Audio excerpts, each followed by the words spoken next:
bless you Nityananda. all.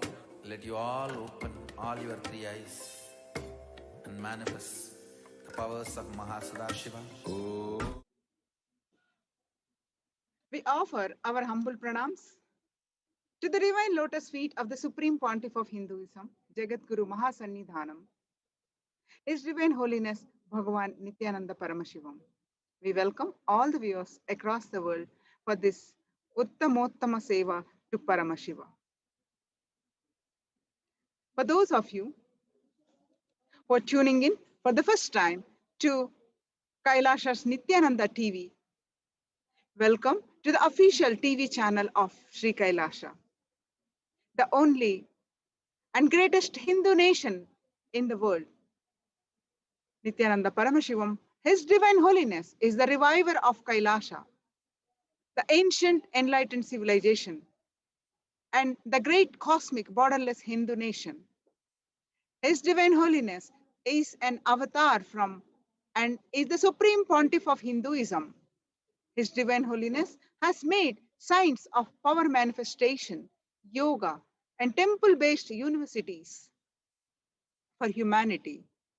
Sovereign order of monks, nuns, and Hindu diaspora are working for global peace and to give a super consciousness breakthrough to humanity.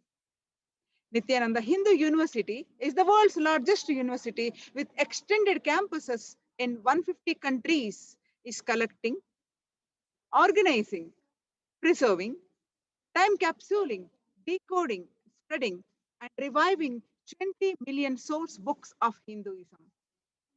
And the 64 sacred arts and sciences like Ayurveda, music, dance, sculpting, astrology, and Vastu.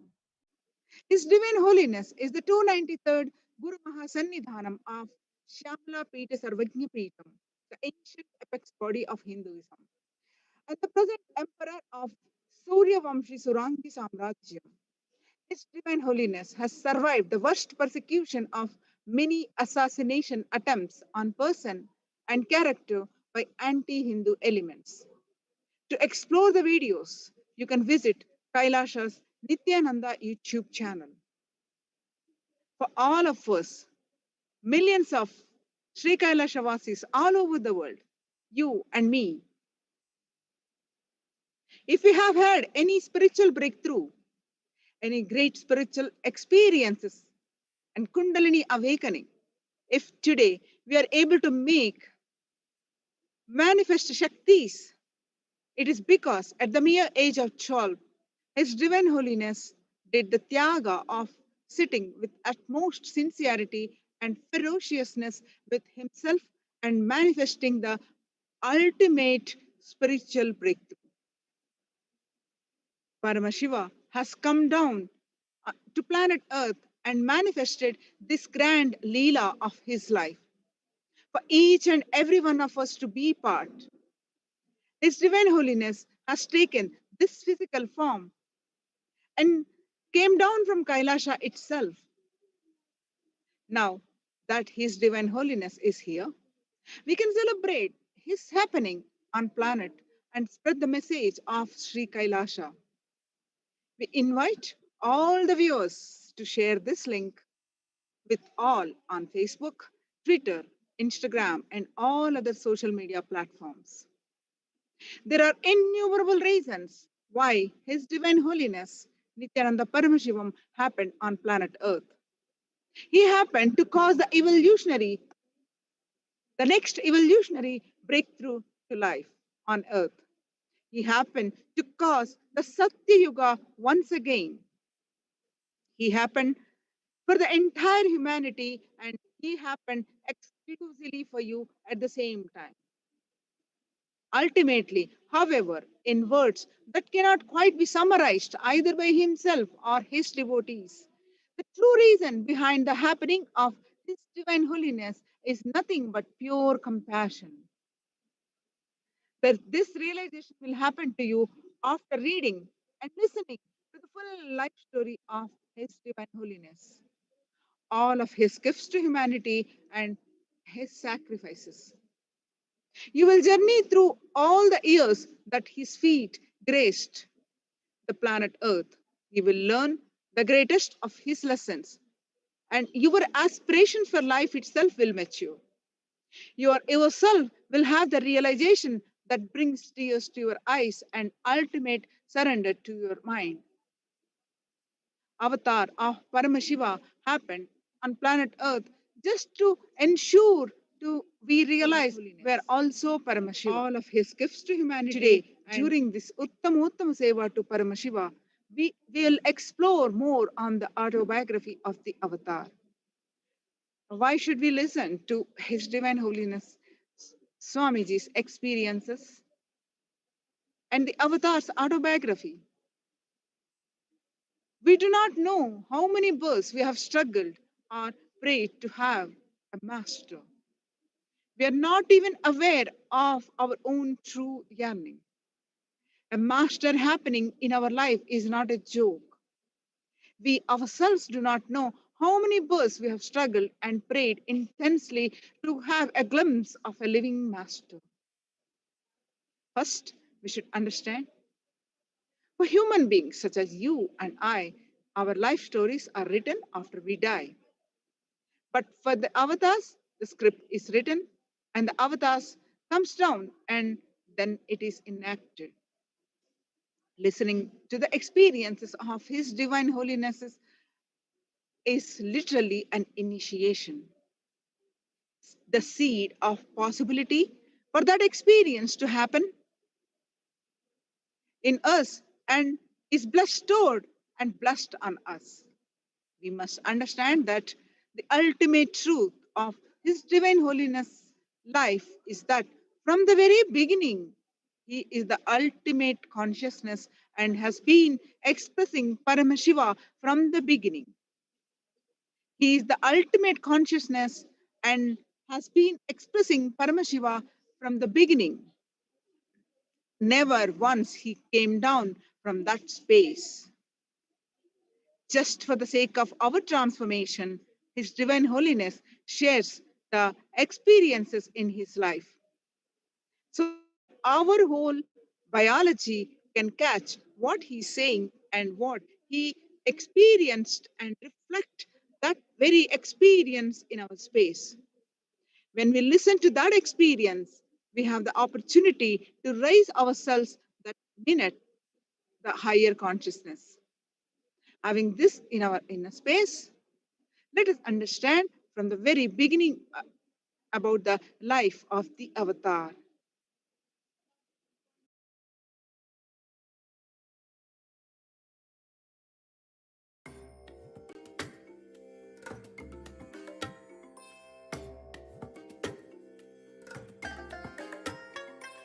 I bless you all. Let you all open all your three eyes and manifest the powers of Shiva. Om Nithyananda Paramashivoham. Om Nithyananda Paramashivoham.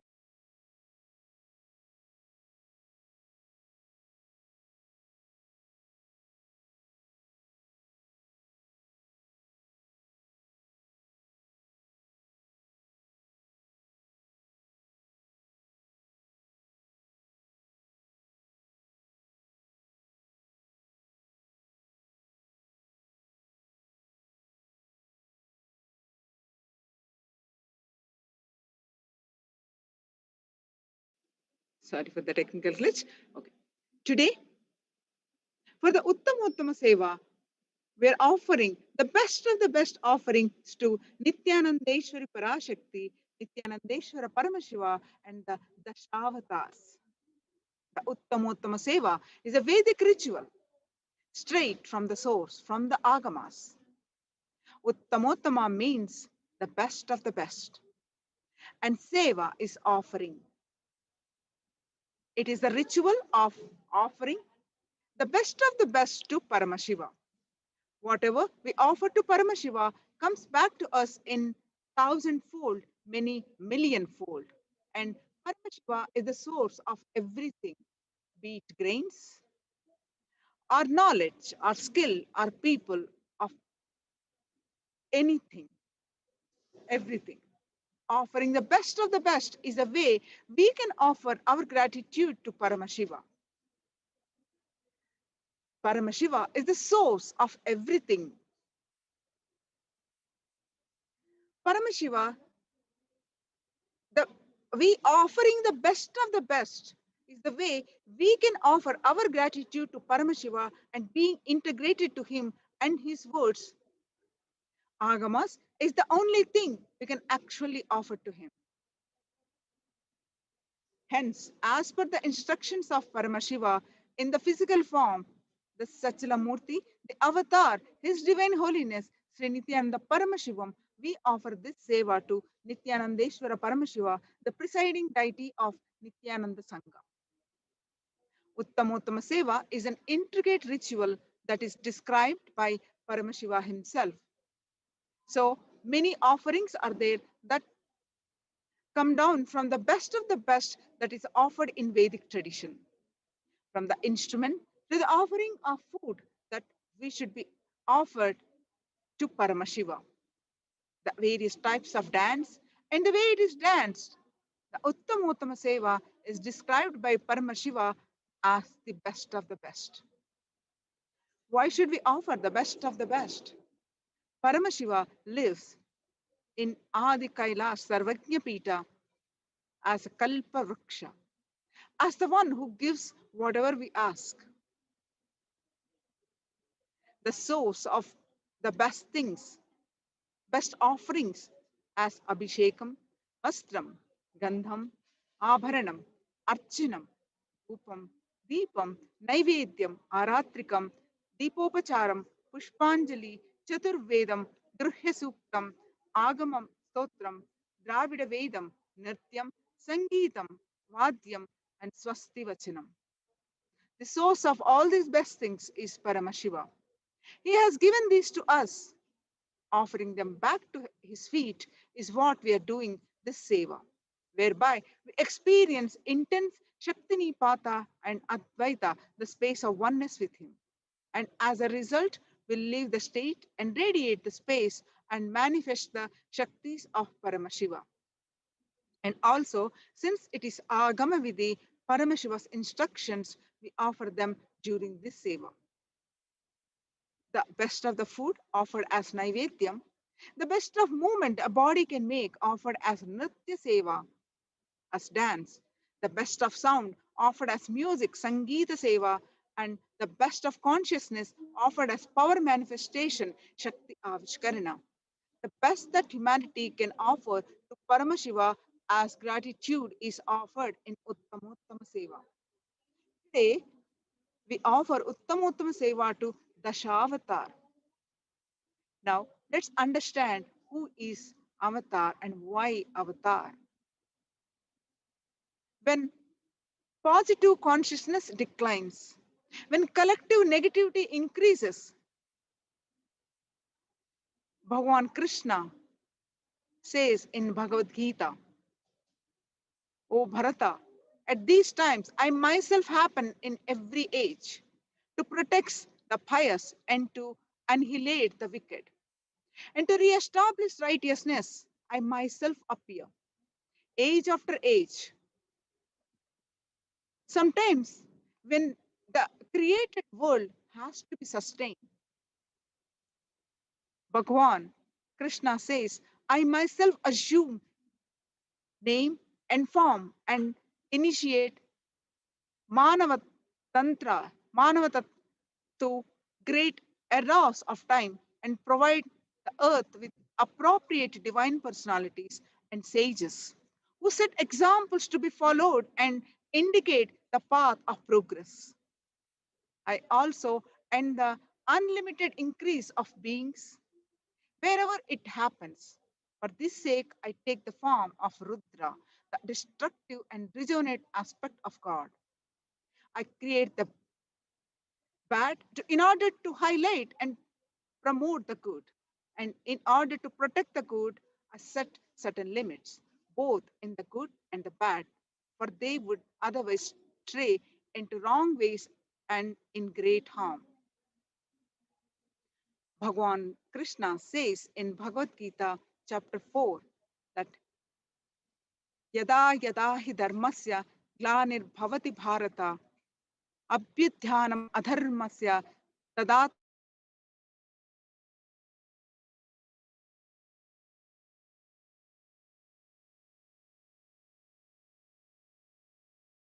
yuge. Whenever the collective unconsciousness increases to establish the righteousness of the eternal consciousness, I myself appear millennium after millennium. The possibility of enlightenment is kept open for the future generations on planet Earth. It is a promise and it is deliverance to all the humanity. Whenever there is a decline in righteousness and wherever there is a dominance of unrighteousness, I incarnate on earth. Lord Vishnu, the sustainer of the universe, takes one form each time mankind is in danger or when evil tyranny overpowers righteousness. Now, let's understand the different types of avatar that Vishnu has taken. Dashavatara refers to the 10 primary avatars of Vishnu, the sustainer of the universe. Mahavishnu is said to descend in the form of an avatar to restore cosmic order. The word Dashavatara derives from Dasha, meaning 10, and the avatar or avatara, roughly equivalent to incarnation. Lord Sri Mahavishnu incarnated on earth from time to time to eradicate evil forces, to restore the dharma, the righteousness. Yes, he has taken 9 avatars till now, and the 10th avatar will descend on earth at the end of the Kali Yuga. These 10 incarnations of Lord Vishnu are collectively known as the Dashavatar. Out of these 10 avatars, he chose the form of animals in 4 of them. Sorry about that. The first 4 avatars of God Vishnu appeared in Satya or Krita Yuga, excuse me, also known as the Golden Age. The next 3 appeared in Treta Yuga, the 8th and 9th Dwapara Yuga. His Divine Holiness says, once one is established in finite consciousness, one becomes silent, and through knowing everything goes about as if it does not know anything. Through he might be doing a lot of things in several places, to all outward appearances, such as the one will remain as if he does nothing. His Divine Holiness says, Avatar is the Vecta, manifest component of the unmanifest form, Avyakta. Avatar is the statement of God. God is the state of the avatar. The word avatar, from the Sanskrit word avatarati, means one who has descended. In this case, the word specifically refers to the one who has descended from the very fabric of the cosmos, the universal consciousness.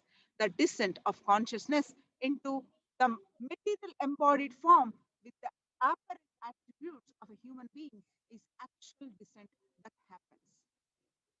This is a conscious descent as it happens from the pure intelligence, compassion, and energy of the universal consciousness, which provides all the dimensions of space and time. The English word incarnation, literally, one who has entered flesh, which means one who has accepted a material body. It's sometimes used as a translation for the word avatar. However, this word does not convey the full meaning of the sacred word avatar. Srimad Bhagavatam, the great Vedic scripture that precisely records and reveals the happening of various avatars of the past, present, and future, describes the avatar in its complete form. The description is in the words of the avatar Sri Krishna, for who but the avatar himself can fully grasp his own glory. And the Srimad Bhagavatam, 5th chapter, he says, my transcendental cosmic body, Sat Chit Ananda Vigraha, looks exactly like human form, but it is established an existential reality. It is not a material human body. It is indeed inconceivable and non recognizable. I am not forced by nature to accept a particular type of body. I assume a body by my own will. Within my heart is found dharma, the righteousness, and the cosmic truth and righteousness. Far beyond my heart, I have abandoned irreligion, the adharma. Therefore, due to all these cosmic qualities, people pray and connect with me as Sat Deva, the supreme personification, and Arya, the best of all living entities. Brahma Sutras, the authority on Vedanta, reveals that the avatar does anything appearing like a worldly man, simply as a divine play, a cosmic sport. Lokavattu Leela Kaivalyam. Brahma Sutras, chapter 2, the first verse. The creation is merely a sport of Brahman. And another scriptural reference in the first chapter of Goloka Khanda of Garga Samhita, Narada talks about the different types of avatars. The Sakshat Avatara and Avesha Avatara are two different types of avatars, where Vishnu descends himself as the earth, like Lord Krishna, Lord Rama, and Lord Narasimha. He's then he's called Sakshat Avatara. When Lord Vishnu indirectly empowers life to represent him, then that living entity is called an Avesha Avatara. Like Parashurama, Vyasa, the incarnations like that, Avesha Avatasa. Karana means cause. Karya means effect. Karya Brahman, also known as Hiranyagarbha, is the creative aspect of the divine. Avatars descend from Karana Brahman. In Devi Bhagavata Purana, the historical Vedic text, which reveals the natural nature of Devi or Shakti, the creative energy of the cosmos, states that there cannot be any descent of an avatar directly from Karana Brahman, since it is all of potentiality. Brahma, Vishnu, Paramashiva, the Trimurtis belong to the Karya Brahman. Brahma is the creative aspect, Vishnu, the preservative aspect, and Shiva is the rejuvenating aspect of the universe. Based on the dimensions known as rays, which they possess, avatars are classified as Purnavatar, the 16 dimensions, example as Bhagavan Sri Krishna, Leela Avatar, the 14 dimensions that example as Lord Rama, Sri Rama, and Amsha Avatar, 12 dimensions, that is Adi Shankaracharya. Garga Samhita, the sacred Vedic text that extols the glory of the avatars, describes the avatars in Canto 1, text 16. The great sage Narada explains that the Lord descends in 6 forms.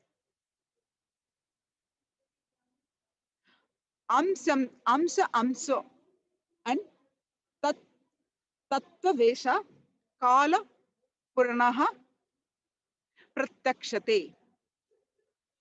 Amsha, that means a part of a part. Amsha means a part. Avesha means entrance into Jiva, Kala a full part, Purna a full or complete. Paripurnatma is absolutely complete. The Amsha incarnations begin with Marichi.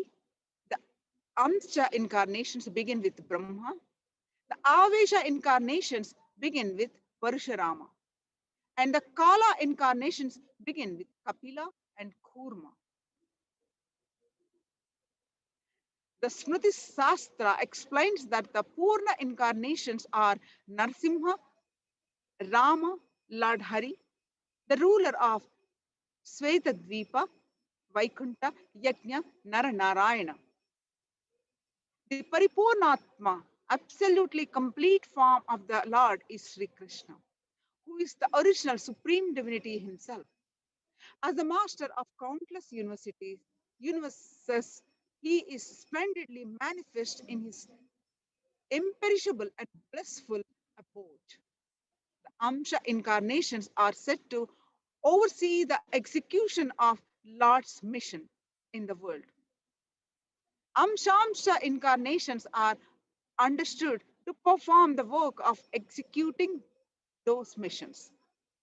In the various Avesha incarnations, the divine enters a jiva, an individual body, executes his mission, and then departs.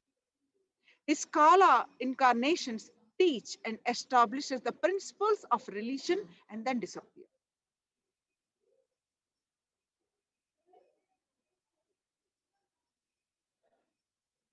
Today, we will our Gurukul Balasans are going to perform the offering of the Uttamotama Seva to the avatars, the Dashavatars of Mahavishnu. We offer this Seva to the eternal gratitude to our beloved Guru, His Divine Holiness, Nithyananda Paramashivam. Let us all watch this Uttamottama Seva to Dashavatars.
Uttamotama Seva at the feet of Devi Nithyanandeshwari Parashakti Sameta Sri Nithyanandeshwara Paramashivam is the offering of the Chaturvedam.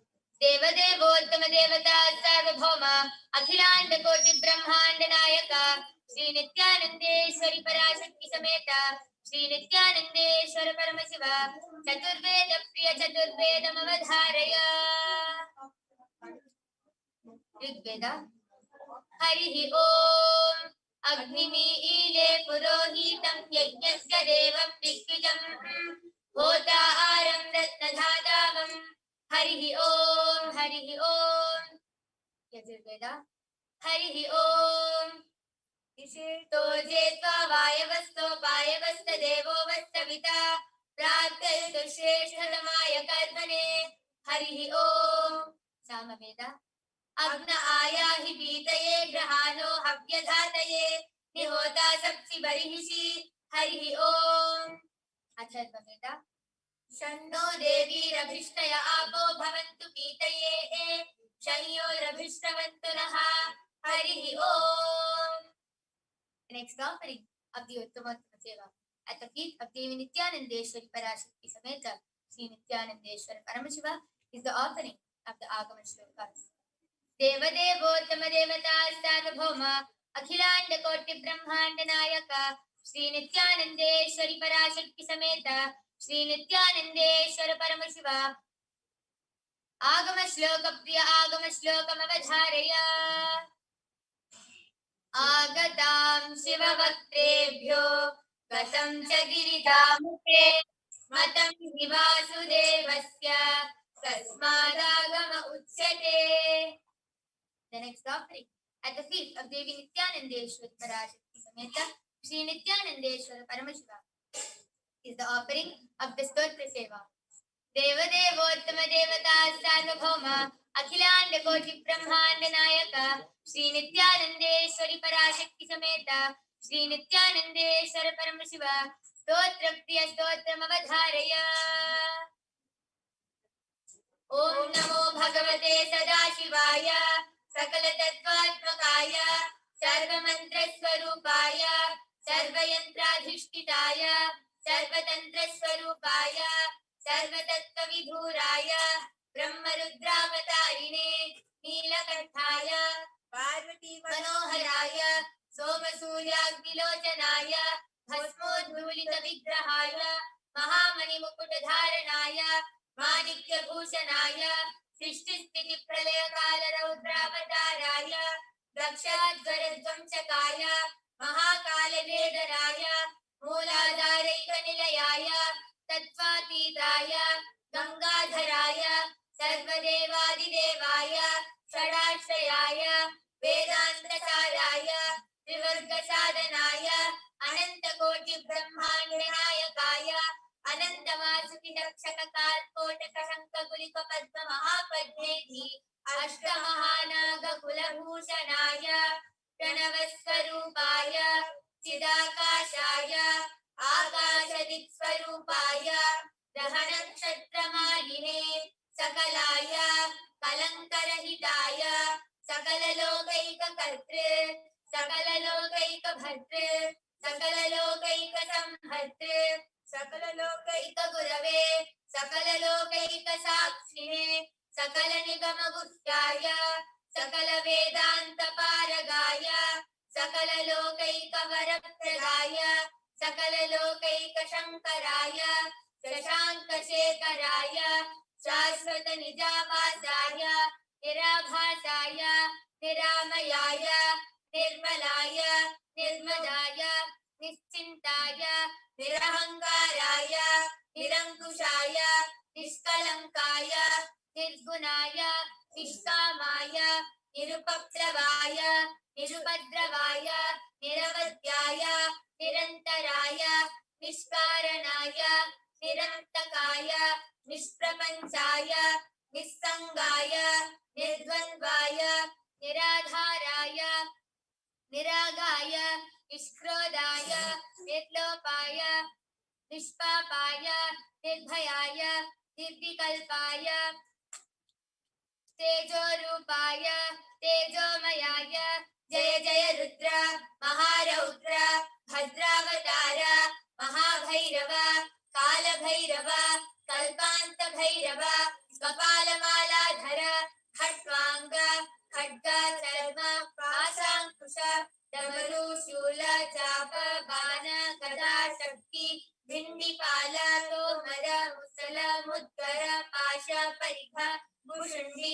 शतग्नि चक्राध्यायुध भीषणकर सहस्रमुखदंष्ट्राकरालवदन विकटाक्षहास विस्फारित ब्रह्मांड मंडल नागेन्द्र कुंडल नागेन्द्रहार नागेन्द्रवलय नागेन्द्र चर्मधर मृत्युंजय त्रयंबक विश्वरूप विरूपाक्ष विश्वेश्वर वृषभवाहन विश्वभूषण विश्वतोमुख सर्वतो रक्ष रक्ष मां ज्वल ज्वल महामृत्युमपमृत्युभयं नाशय नाशय चोरभयं उच्चादय उच्चादय विषसर्पभयं शमय शमय चोरान् मारय मारय मम शत्रून् उच्चाटय उच्चाटय त्रिशूलेन विधारय विधारय कुठारेण भिन्डि भिन्डि खड्गेन छिन्डि छिन्डि खट्वाङ्गेन विपोधय विपोधय मुसलेन निष्पेषय निष्पेषय बाणैः सन्ताडय सन्ताडय रक्षांसि भीषय भीषय भूतानि विद्रावय विद्रावय कूष्माण्ड मारीच बेताल ब्रह्मराक्षसगणान् सन्ताडय सन्ताडय माम् अभयं कुरु कुरु पितृस्त्वं माम् आश्वासय आश्वासय नरकभयान् माम् उद्धर उद्धर सञ्जीवय सञ्जीवय शत्रुभ्यान् माम् आप्यायय आप्यायय दुःखाकरं माम् आनन्दय आनन्दय शिवकवचेन माम् आच्छादय आच्छादय मृत्युञ्जय त्रयम्बक सदाशिव परमशिव नमस्ते नमस्ते।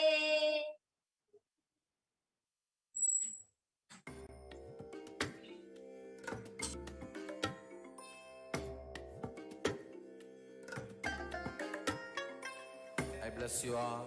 Let you all open all your three eyes and manifest the powers of Mahasadashiva. Om Nithyananda Paramashivoham. Om Nithyananda Paramashivoham. Om Nithyananda Paramashivoham. Om Nithyananda Paramashivoham. The next offering at the feet of Devi Nithyanandeshwari Parashakti Sameta Sri Nithyanandeshwara Paramashivam is the offering of the Dravida Vedam. Seva Devottama Devata Sarvabhauma Akhilanda Koti Brahmanda Nayaka Sri Nithyanandeshwari Parashakti Sameta Sri Nithyanandeshwara Paramashiva Dravida Veda Priya Dravida Vedam Avadharaya.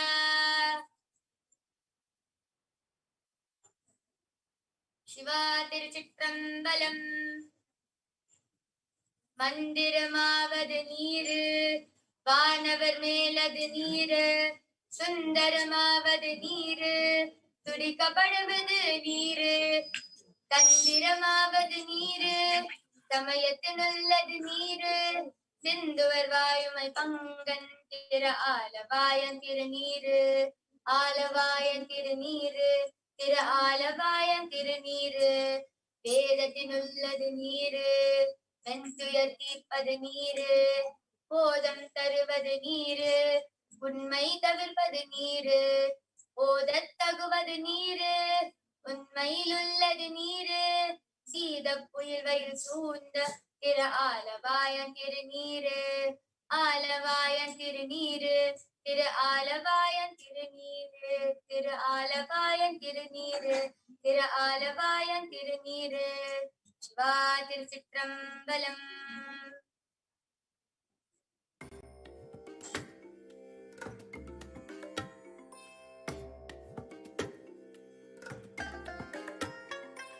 I bless you all.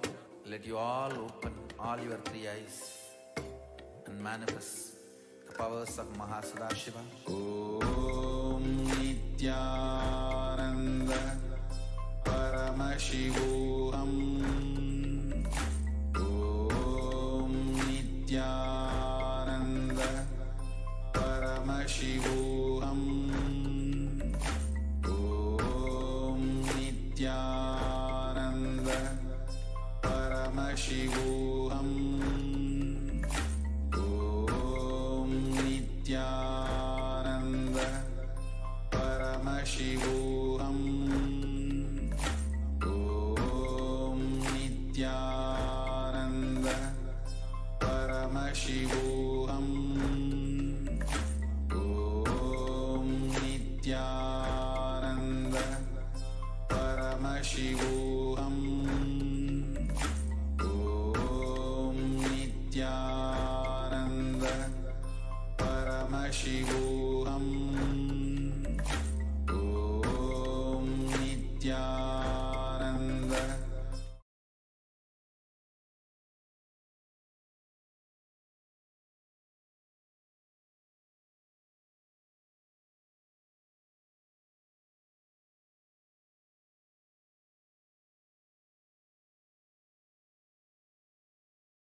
Offering at the feet of Devi Nithyanandeshwari Parashakti Sameta Sri Nithyanandeshwara Paramashiva is the offering of the Sangeeta Seva.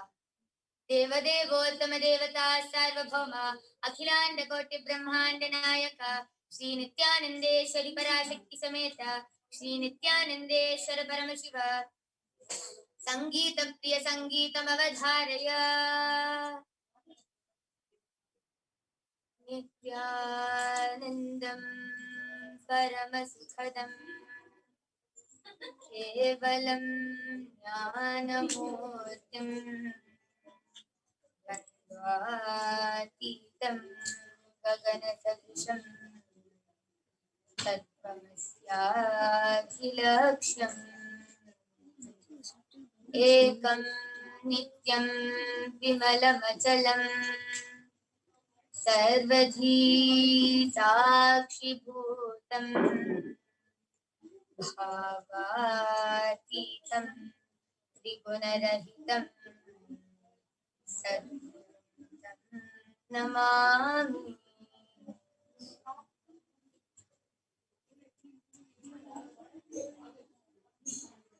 In today's Uttamotama Seva,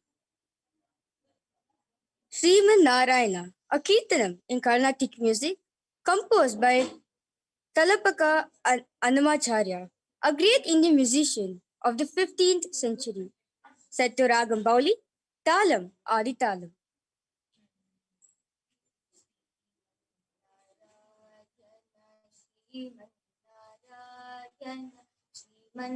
Narayana Nisipadame Sadan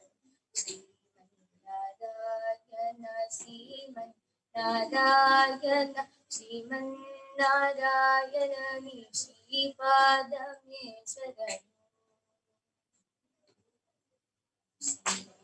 Narayana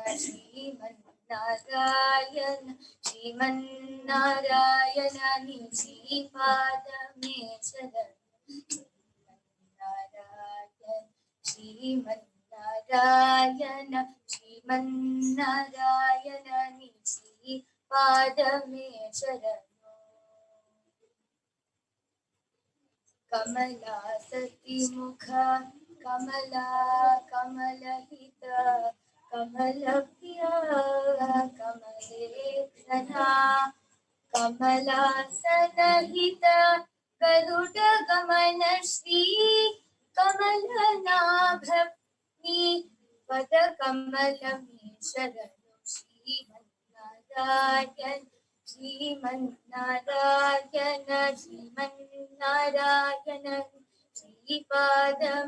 Sharanu Narayana Sriman Narayana Sripadame Sharanu Sripadame Sharanu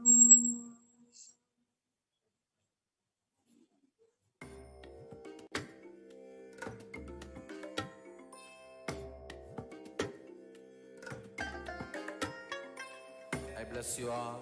Let you all open all your three eyes and manifest the powers of Mahasadashiva. Om Nithyananda Paramashivoham.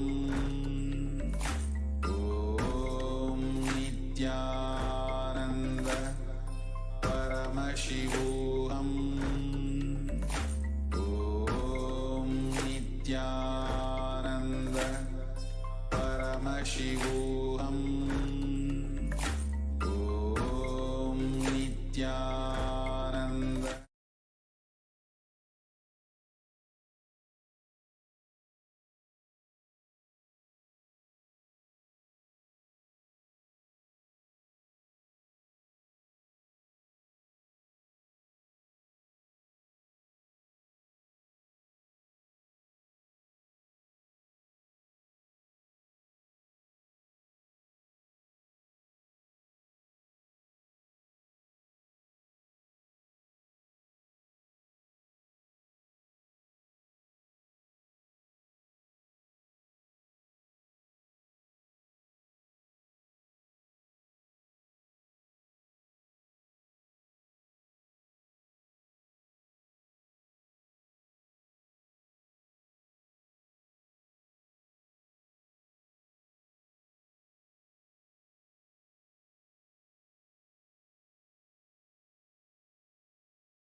Nityanandeshwari Parashakti Sameta Sri Nithyanandeshwara Paramashiva is the offering of the Natya Seva. Deva Devottama Devata Sarvabhauma Akhilanda Koti Brahmanda Nayaka Sri Nithyanandeshwari Parashakti Sameta Sri Nithyanandeshwara Paramashiva Natya Priya Natyam Avadharaya. In today's Natya Seva, we'll be offering the story of Vishnu's first avatar, the Matsya Avatara, the form of a fish, to save the world from destruction.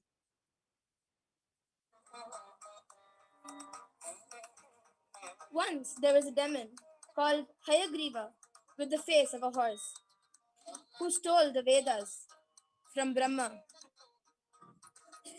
the creator, and had disappeared into the oceans. During those times, there were a highly virtuous and pious king named Vaivashvatamanu.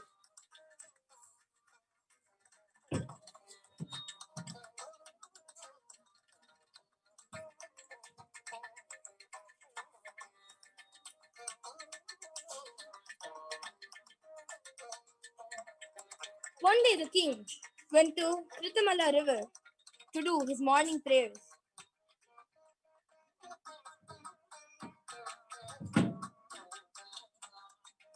And when he took the water, he found a small fish and was going to again leave it inside the water when the fish requested, "Don't put me back and give me shelter. Otherwise, the big sea animals will eat me." The king willingly agreed and took him to the palace.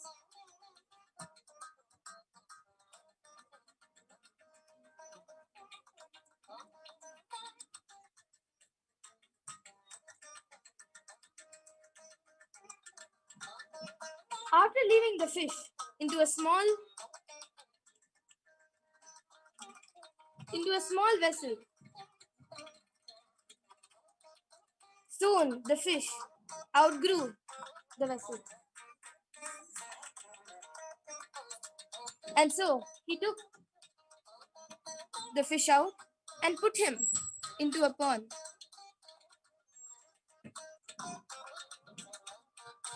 But soon the fish even outgrew that.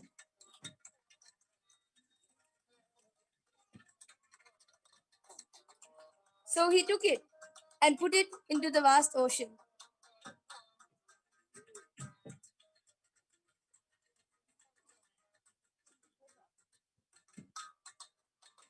It even outgrew that.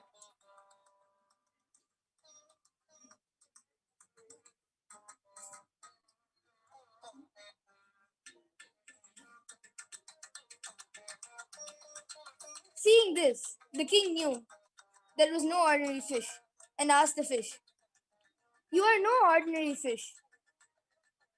Who are you? You are someone extraordinary."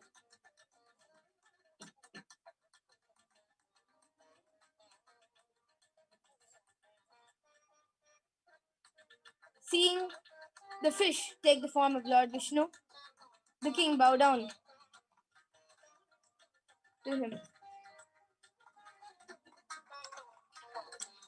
Then Vishnu told Manu, "There is going to be heavy floods and destruction. You need to help in saving everyone. Collect all the species."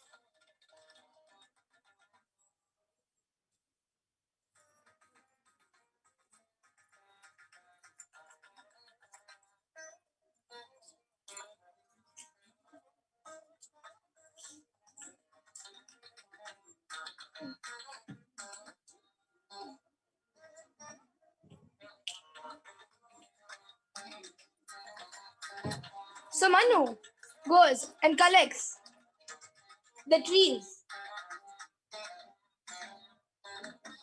the humans, the birds,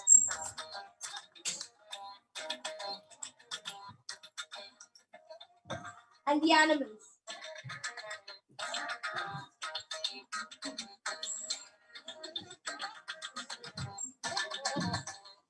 And puts them on the ship and takes them.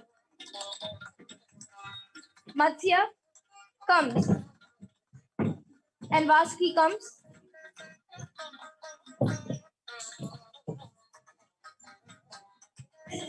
Vasuki comes and ties the boat with Matsya. And Vishnu, in the form of Matsya,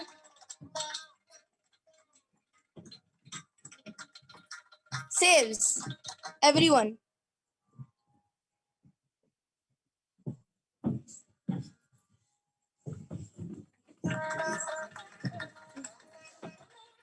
And saves all the species who are existing and blesses everyone.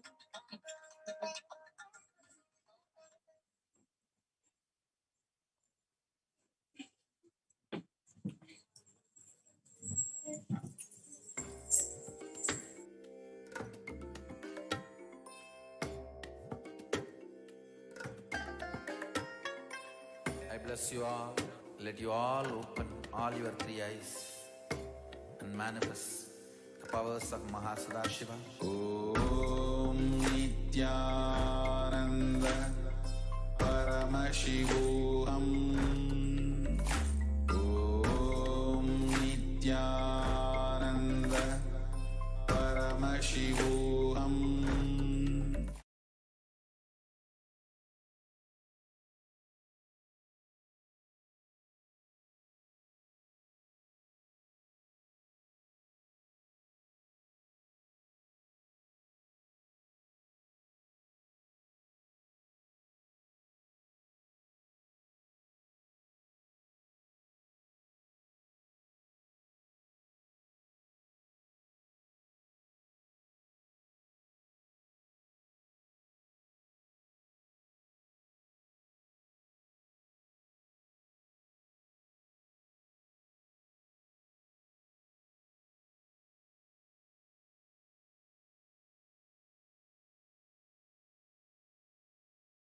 At the feet of Devi Nithyanandeshwari Parashakti Sameta Sri Nithyanandeshwara Paramashivam is the offering of the Nritya Seva.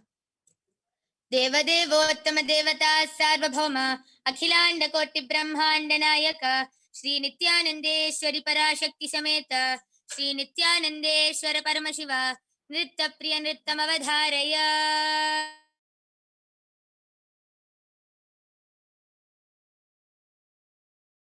Is called Alaripu, blossoming of a flower, in which the depiction of each of the 10 avatars of Lord Vishnu are performed.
I bless you all. let you all open all your three eyes and manifest the powers of Mahasadashiva. Om Nithyananda Paramashivoham. Om Nithyananda Paramashivoham. Om Nithyananda Paramashivoham. Om Nithyananda Paramashivoham. Om Nithyananda Paramashivoham. Om Nithyananda Paramashivoham. Om Nithyananda Paramashivoham. Om Nithyananda Paramashivoham. Om Nithyananda.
I bless you all.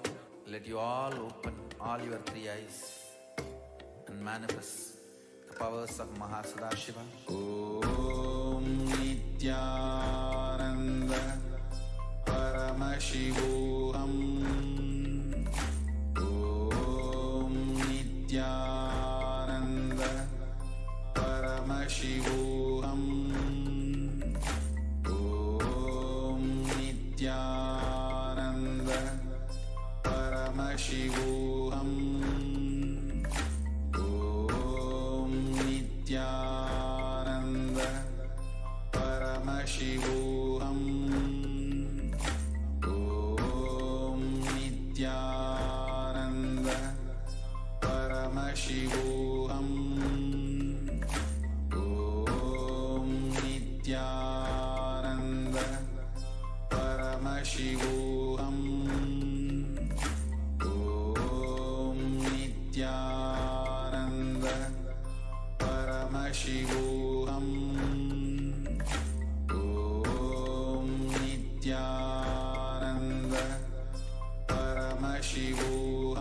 Paramashivoham.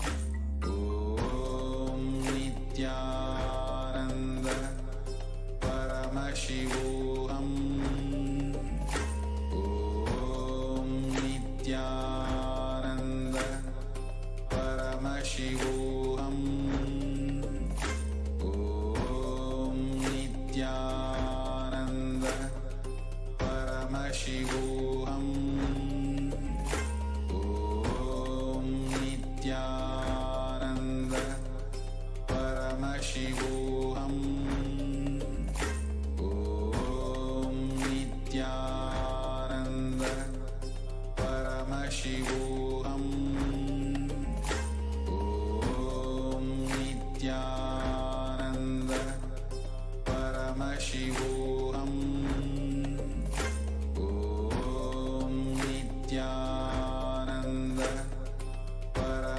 Paramashivoham. Om Nithyananda Paramashivoham. Om Nithyananda Paramashivoham. Om Nithyananda Paramashivoham. Om Nithyananda Paramashivoham. Om Nithyananda Paramashivoham.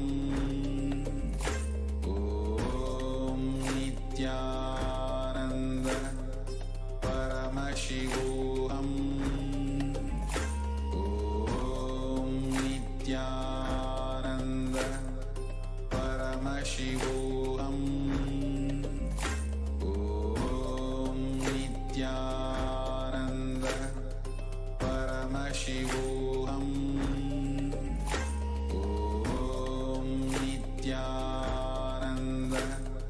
Paramashivoham. Om Nithyananda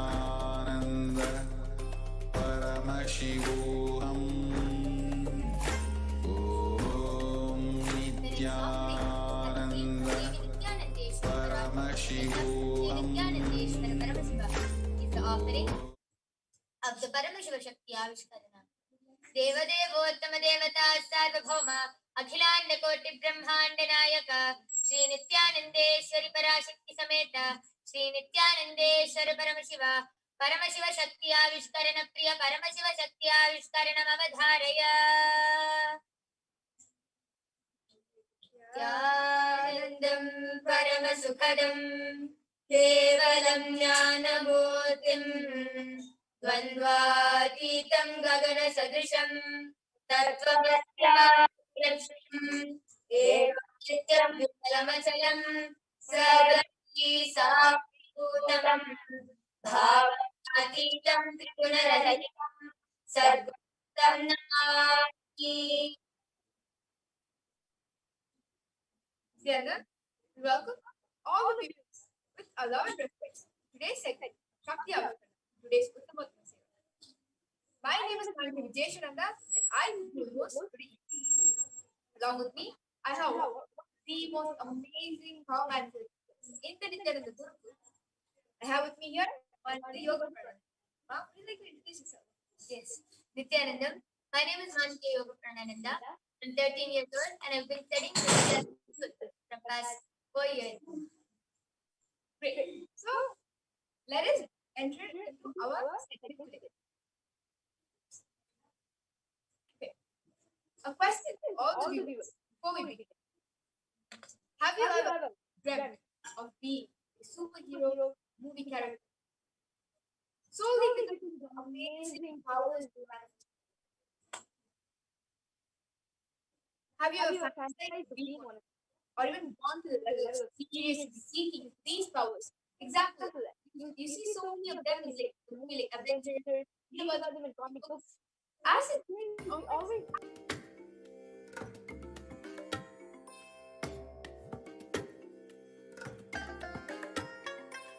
I bless you all. Let you all open all your three eyes and manifest the powers of Mahasadashiva. Om Nithyananda Paramashivoham. Om Nithyananda Paramashivoham. Om Nithyananda Paramashivoham. Om Nithyananda Paramashivoham. Om Nithyananda Paramashivoham. Om Nithyananda Paramashivoham. Om Nithyananda Paramashivoham. Om Nithyananda Paramashivoham. Om Nithyananda Paramashivoham. Om Nithyananda Paramashivoham. Om Nithyananda Paramashivoham. Om Nithyananda Paramashivoham. Om Nithyananda Paramashivoham. Om Nithyananda Paramashivoham. Om Nithyananda Paramashivoham. Om Nithyananda Paramashivoham. Om Nithyananda Paramashivoham. Again, Om we're welcoming all the viewers to today's segment of Uttamotama Seva. This is the Shakti Avisharana. My name is Paramashivoham and I will be your host for today evening.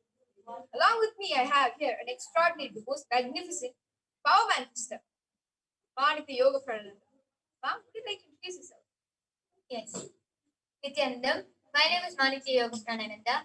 I'm a Balasant of the Nithyananda Gurukul. I'm 13 years old and I've been studying in the Nithyananda Gurukul from past 4 years now. And in just a few minutes, you will be able to witness what exactly studying in the Nithyananda Gurukul will result in. Before that, I have a question for all the viewers. Before we begin.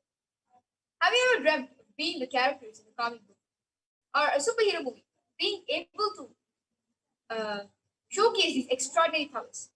Have you ever fantasized of being one of them, or even gone to the level of seriously seeking these powers? Well, if you have come to the right place. Because today, an incarnation of Paramashivoham walks among us in the form of the Supreme Pontiff of Hinduism, Jagadguru Mahasanidhanam, His Divine Holiness Bhagavan Nithyananda Paramashivam, reviving the ancient science of power manifestation in the Veda Agamas. A little bit introduction of the Veda Agamas. The Veda Agamas are directly revealed by Paramashiva himself. They are the ultimate, eternal, unchangeable truths. A reference cited from these Shastras or source scriptures is called the Shastra Pramana, which we will be looking into shortly. Because every power that we will be showcasing, every power that we are manifesting, have a reference to the original Hindu scriptures. The knowledge and science of manifesting the truths from these Veda Agamas are transmitted through Diksha or initiation, which is a direct spiritual energy transferred either through a touch, a word, or just a I sound. bless you all. His Divine Let you Holiness has all initiated open millions all your of three signs eyes of awakening and the third. manifest So, a little powers about of the third eye for all Mahasadashiva. the viewers who are new to this topic. The Agnya Chakra, or the third eye, is a command center for the being to connect to the highest conscious state, divinity Paramashiva himself. Through this communication, human ability expands and expresses in the form of reading without the two physical eyes, enhanced intuition, increased IQ, ability to use all aspects of the brain's potential, and many more such mystical powers and numerous health benefits, including completely healing yourself as well as others from any diseases. And today, all of you will be witnessing one of the most mind-blowing Shaktis are the 463 plus Shaktis that all of us have been initiated in. You will be witnessing one of the Ashtamahasiddhis. The Ashtamahasiddhis are the 8 siddhis. Ashtamahasiddhis, sorry. These are one of the 8 Shaktis that we will be showing and showcasing today. All where we will be increasing or decreasing the rate of the pulse of a person. The usual heart rate of a person varies from about 70 to 100 beats per minute. Today, we will be changing the heart rate such that it will be exactly what your body needs. Almost like a personalized heart rate as per Paramashiva's manifestation. So it will be exactly what you need. Here with us, we have, before we begin, to authenticate the whole power manifestation, I would also like to introduce Ma Virajananda.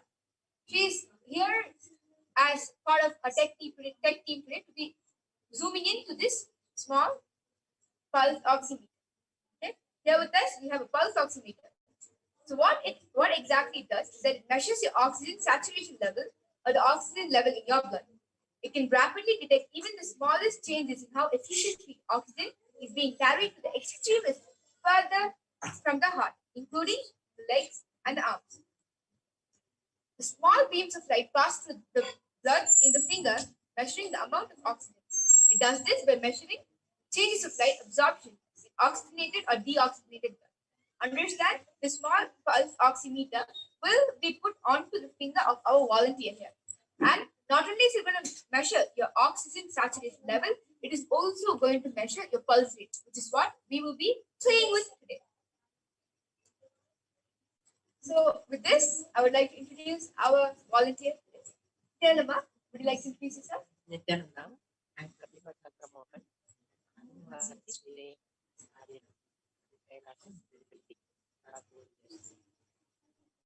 So, now, could you please repeat that? I'm Pratibha Chandramohan. I'm staying in Adi Kailasa, Vidhi, past 4 years. And today, Ma has agreed to volunteer today, Shakti Aviskar. Thank you so much for coming and joining us, Ma. So before we begin with the power manifestation, like I said, all the powers that we manifest has a Shastra Pramana, which is what we will be looking into now, which is literally the direct words of Paramashiva of these powers.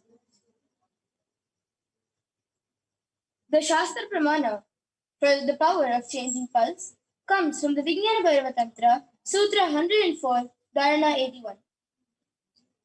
Vihaya nija dehastam sarvastrasmiti bhavayan dridena manasa drishtya nanye shinya sukhi bhavet. Vihaya nija dehastam sarvastrasmiti bhavayan dridena manasa drishtya nanye shinya sukhi bhavet. Vihaya nija dehastam सर्वत्र स्मृति भावयन् दृढेन मनसा दृष्ट्या नान्ये क्षिण्या सुखी भवेत्. The translation for this verse is, as per the natural flow of consciousness, Chit Dharma, in all the bodies, the consciousness is undifferentiated. There exists no differentiation or specificity in nature, quality, or attribute. In the consciousness, in this way, when one places his awareness and is absorbed in the consciousness existing in all the beings, he wins the dualistic world existence and realizes the non-dual oneness in all beings. Now with these beautiful words, let us enter into the power manifestation. Now we'll be putting this pulse oximeter onto Ma Pratibha's fingers. So before we begin, it's completely switched off. There's nothing on the screen. Now, Riza, could you please zoom in? Yeah. So now we'll be putting this on.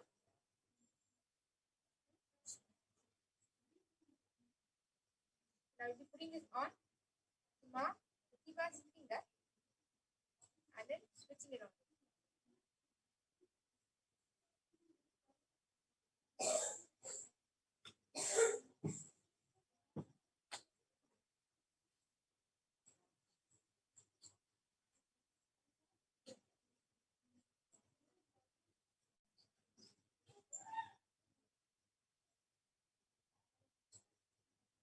So could you keep your hand flat? Okay. So it shows that Ma Pratibha's pulse rate is 67 beats per minute. Varida is zooming in to show all of you also reading on this pulse oximeter.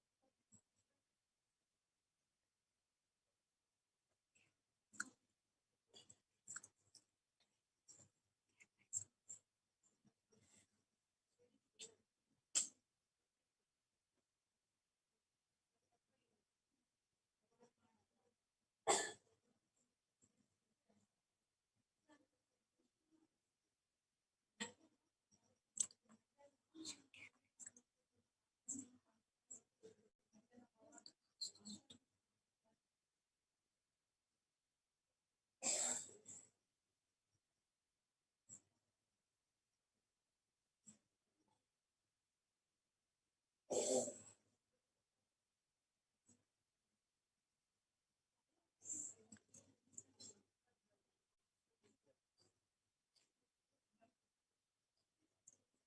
we just like all the audience to wait for while we fix this.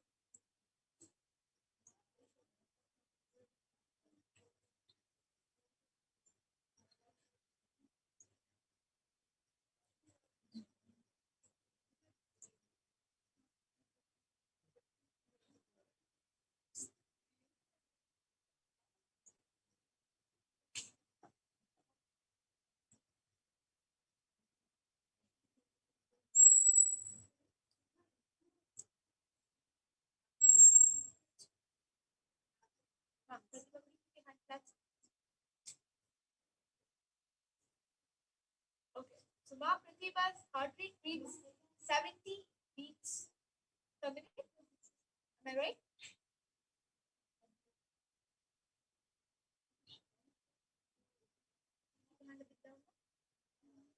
It reads 71 beats per minute. So now Ma Yoga Prana is going to begin with the power manifestation, connecting with Paramashiva, but chanting the Mahavakya. So I'm going to be taking this off now. Okay, the last value reaches 70 beats per minute.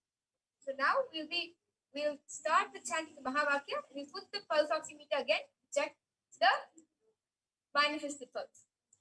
Right. So now we're going to begin the chanting the Mahavakya, Om Nithyananda Paramashivam, which is the passcode, which takes us to a higher frequency and continuously reminds us that we are Paramashiva. Let us all sit with the head, neck, and spine in a straight line, connect with Paramashiva, and let this manifestation happen. Om Nithyananda Paramashivoham. Om Nithyananda Paramashivoham. Om Nithyananda Paramashivoham.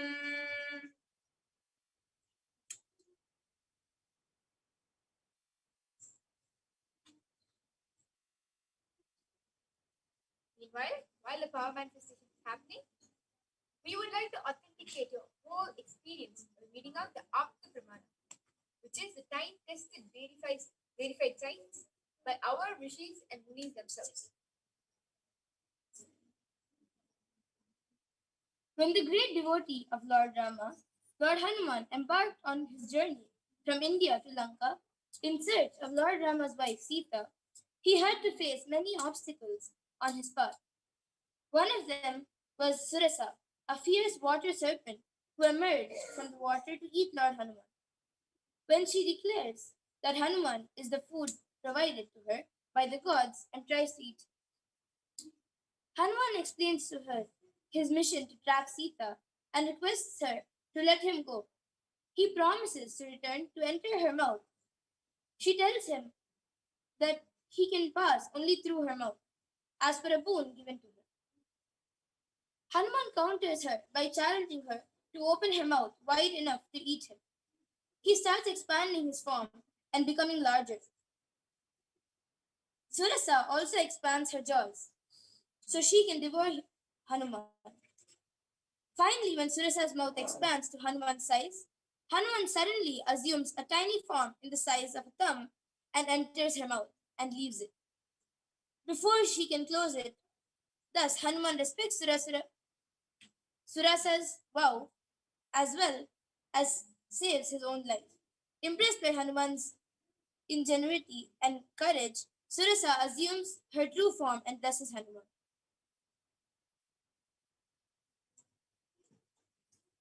Understand, these powers have been manifested since time began themselves.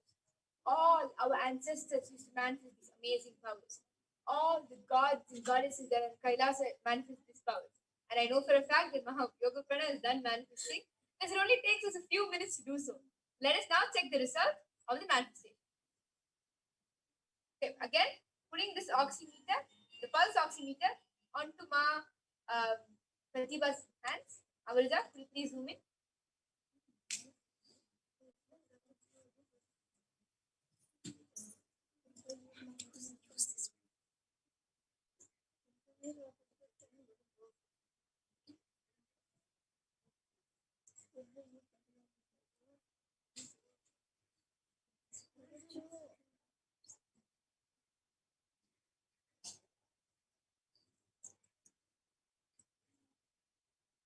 Okay, off. We're going to be putting this on. Pratika.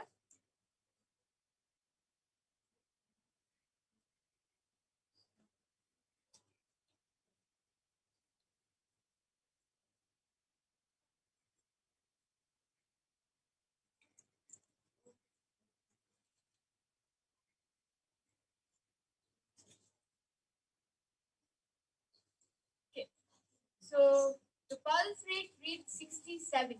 So if you saw previously, the pulse rate was 70, 71, was fluctuating between that. Now the pulse rate is actually around 67 to 68.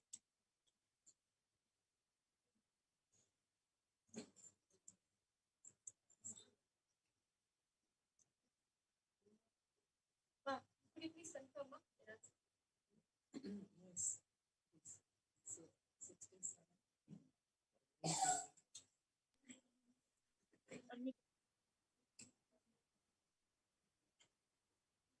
Okay. Oh, okay. So if you see that pulse rate is actually increasing as time goes by. So, yes. Yes. So today the man is playing a little bit of games with us right now. If you see, actually, even then, as we are in the space of manifesting this power, it is going on and increasing to the value it's supposed to be. It is right now again at 71, and my yoga prayer has already began manifesting this power again. So meanwhile, a little short explanation on how we manifest all these powers. Okay? Understand that our ancestors used to be able to manifest these and many more powers way back before we even knew time. They used to manifest these powers just like how we do our daily chores, our daily routine. So a question comes: then what is it that has happened to us? I mean, if we were so advanced back then, shouldn't we like be in a whole other level right now? How is it that we are going back in the cycle of evolution instead of going front? And that is when we realize that as time passed, years and years and years of evolution that led to us getting these sciences, these science power manifestation is possible among all of us. Like, as I'm talking, if you can see, the rate has gone down to 66 from 72. Ma, could you please confirm, ma? It was 72 before she started doing it again. 72.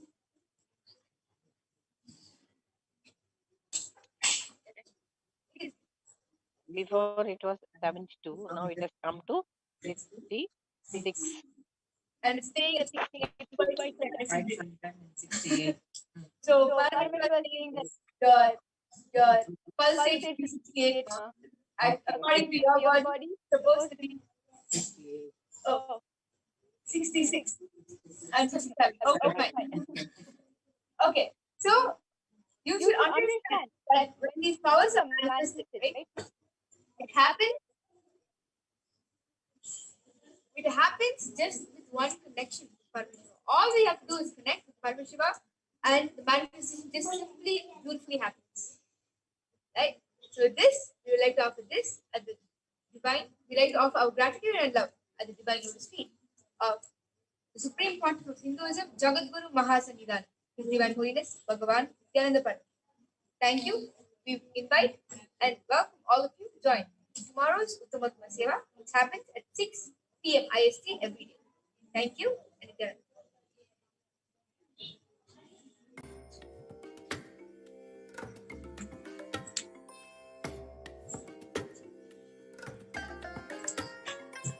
I bless you all. With this, Let you all we offer our your gratitude prayers and love at the divine lotus feet manifest the of Devi powers of Nithyanandeshwari Mahasadaशिवा. Parashakti Sameta Sri Nithyanandeshwara Paramashiva. Thank you, Nithyanandam. Paramashivoham. Om Nithyananda Paramashivoham. Om Nithyananda Paramashivoham. Om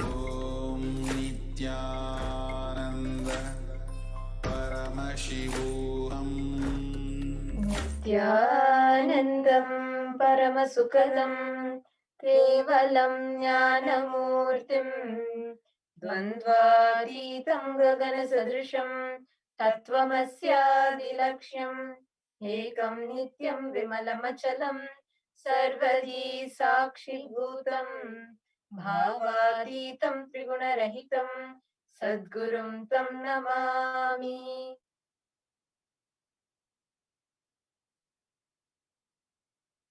Nithyanandam. Welcome all of you for today's special Nithyananda Satsang. Today was a very, very powerful satsang. The live, divine, enlightening audience with the avatar. Live from Kailasa, the world's one and only Hindu nation. Today was extremely powerful satsang where Swamiji revealed about the 36 tattvas and the different dimensions of it, how it is practically applicable in our lives. And it was each of the cognitions that Swamiji was revealing literally had layers of meaning in it. And just now, as we all witnessed the Uttamotama Seva, the offering the best of the best to Paramashiva, the best of arts, the best of music, the best of dance, the best of power manifestation, the best of everything, offering it to Paramashiva, Paramashiva in form as His Divine Holiness, Bhagwan Shri Nithyananda Paramashivam. Now we are all entering into the Nithyananda Satsang, the direct, divine, enlightening audience with the avatar, the Supreme Pontiff of Hinduism, Jagat Guru Mahasannidhanam, His Divine Holiness Bhagwan Shri Nithyananda Paramashivam. We already have thousands of you who have tuned in for the Nithyananda Satsang.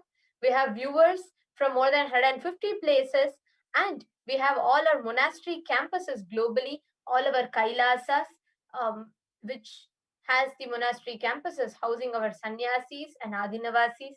We have gurukuls offering free education to hundreds of children.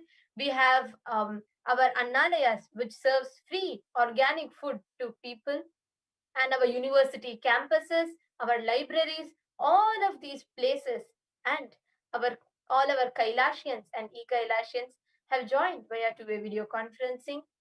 And the rest of you who have tuned in for the Nithyananda Satsang from Kailasa's NTV, Kailasa's HNTV, and Kailasa TV, and 500 plus Facebook pages, Twitter, YouTube, and various other social media platforms. We welcome all of you to this segment, to this exciting, profound, divine audience with the avatar, the Supreme Pontiff of Hinduism, His Divine Holiness Bhagwan Shri Nithyananda Paramashivam, leading and guiding the 2 billion of us Hindus who worship and revere him as the avatar into living a conscious lifestyle and having a super conscious breakthrough. Take a few moments right now, if you're watching this video, take a few moments to share this video with all your friends and in all the social media platforms. What is going to be coming today is going to be really, really a very important message, a very important revelation to the whole of humanity. And it's really important that just take a few minutes. You never know what your one share can do. So take a few minutes to share this with as many people as possible. Now, before we enter into today's segment, we are going to watch a small video on who is His Divine Holiness Bhagwan Shri Nithyananda Paramashivam.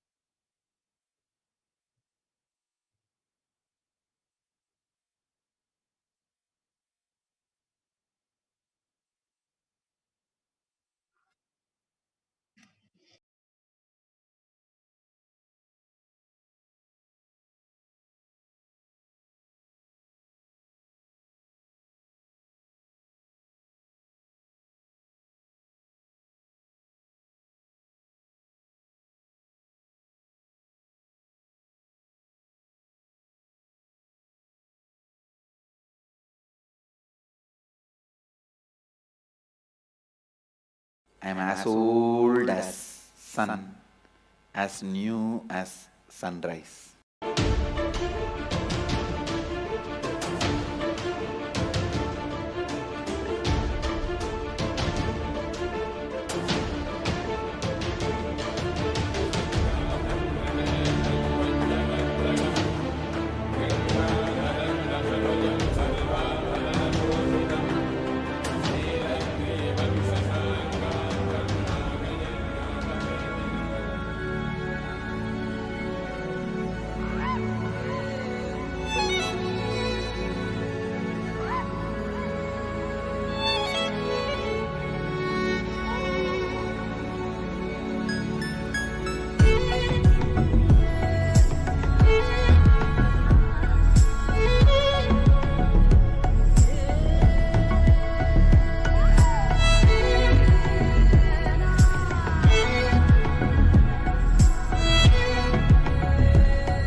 the various incarnations happened,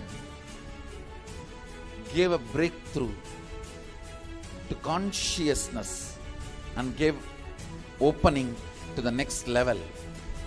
My responsibility is to introduce new consciousness which manifests powers of Sadashiva. As Mahamandaleshwar of Mahanirvani Akada, the oldest apex body of Hinduism, I welcome every one of you.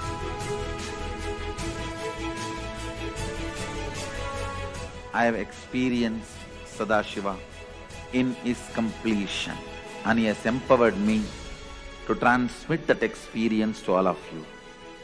It's my commitment to all of you. I'll make you experience and manifest Sadashivatva, powers and state and space of Sadashiva. When you manifest powers, naturally the state of Sadashiva and space of Sadashiva starts manifesting in you. More power manifestation, more integrity, more unclutching, more nirvikalpa samadhi, more joy, more restful awareness, more responsibilism, more enrich, more bliss.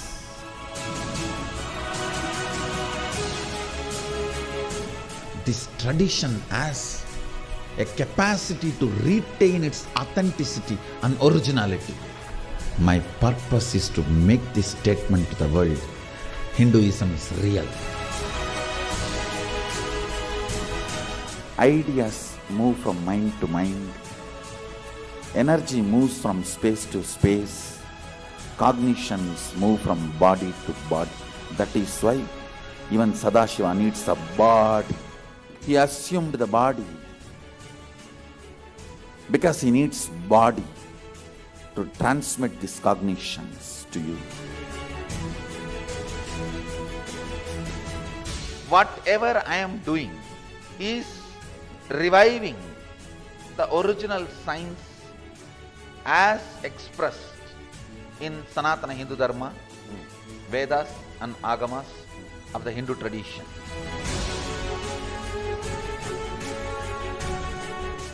Given by Sadashiva, received by Devi, adopted by Vishnu to run this universe is Agama. Agamas insist on us serving beyond our frame.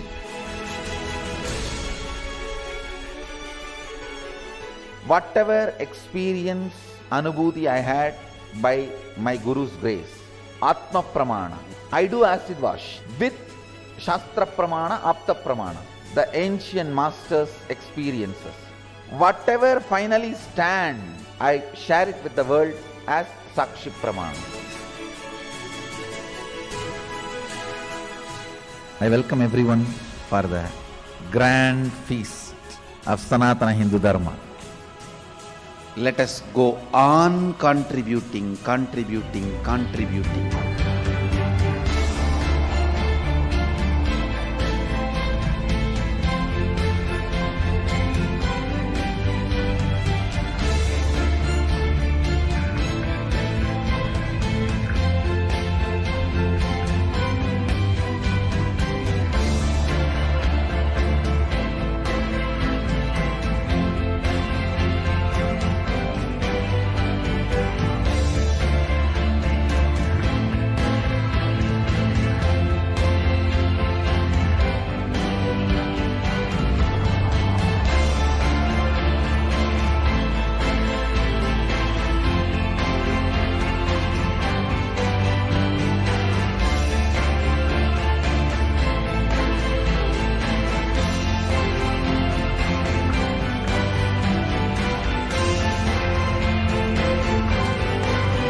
What we just saw is just a small introduction on who is His Divine Holiness Bhagavan Shri Nithyananda Paramashivam. I'm sure all of us know by now that he, even if you make a video just trying to introduce Swamiji today, just by tomorrow he would have already outdated it with the number of humongous contributions that he is continuously doing to Sanatana Hindu Dharma.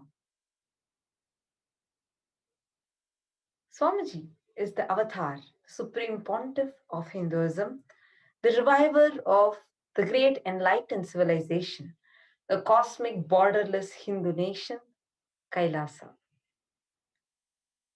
His Nityananda Hindu University, which is the world's largest Hindu university with extended campuses in over 150 countries, is continuously organizing, collecting, organizing, preserving, reviving, and decoding, time capsuling, and spreading the 20 million source books of Hinduism and 64 sacred arts and sciences, including Ayurveda and Natya Shastra and many other things, 64 different arts. So he has also given power manifestation, yoga, temple-based universities for humanity. He is the 293rd Guru Mahasannidhanam of Shamala Pita Sarvanya Pita. It is an ancient apex body of Hinduism, and he is the present Chakravarti, the emperor of the Suryavamsha Surangi Samrajyam, and he has survived the worst ever persecution on his person and character, direct assassination attempts on his person and character. Yet, he goes on contributing and making sure that his only purpose, he does tyaga of everything else just for his one purpose, to revive Kailasa so humanity can benefit out of it. So come what may, he goes on doing his mission without compromising even little. And in the last 23 plus years of Swamiji's public life, Swamiji has made Hinduism the most authentic, in its most authentic form, available, accessible to every single human being from every single walk of life, irrespective of their religion, irrespective of their culture, their background. Swamiji today has founded the world's only Hindu nation, Sri Kailasa, and is leading the 2 billion Hindus as the supreme pontiff of Hinduism. Today, whether you are somewhere sitting in a remote corner in some country in the world without knowing ABCD of Hinduism, or whether you have mastered many of the Vedas and Agamas and you want to learn more about Hinduism, whichever dimension, whichever aspect you look at Hinduism, you will have the knowledge, the practically applicable way available, accessible to you in just a few clicks. Be it reviving the Vedagamas, be it bringing the Shastras as it is, and showing us how the ancient masters have lived it as Apta Pramanas, and manifesting and showing, bringing legitimacy to what was told in the scriptures by manifesting it in Swamiji's own life as Atma Pramanas, and giving it to us as a personal experience as Sakshi Pramanas, and verifying, authenticating, bringing legitimacy to each of it, scientifically establishing it is foolproof by Pratyaksha Pramanas.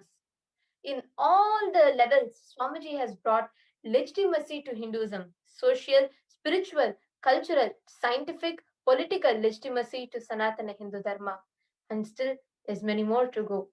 But all of this started from Swamiji's hard work, starting to work from the grassroots level, one at a time, and today that has grown into Sri Kailasa, the world's only Hindu nation. Let's all take a few minutes to watch a video to see where did all of this start from? How did the avatar create the world's only Hindu nation?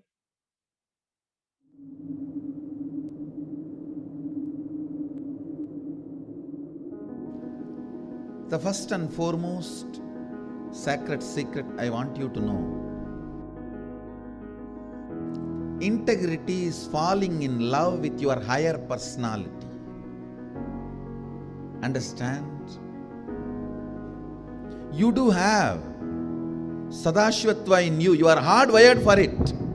It's not that your Sadashivatva is gift from somebody. No. Understand? Just like how when you fall asleep, you put an alarm and tell the alarm, hey, wake me up tomorrow morning. Same way, that's exactly the way I sent my gurus. I sent my gurus to the planet Earth ahead of me and said, hey, I am coming. Wake me up when I assume the human body. My alarm clocks were my gurus. Hey, wake me up. Understand? They just reminded me to fall in love with my higher personality, Sadashiva.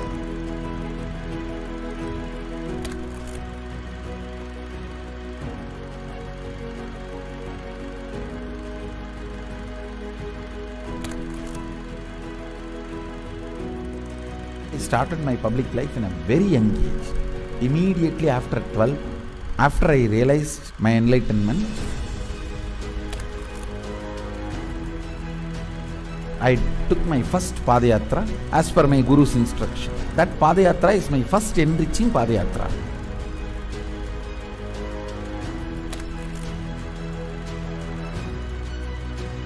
See, I should say, I started organized public life in 2000. But my public life started when I was 12. How I started my public life? One person at a time. I'll walk from village to village, sit, spend some time. And small boy, naturally people will be curious, all alone. They will come and try to talk to me. Then I'll start talking to them and start enriching. Whatever little way I know.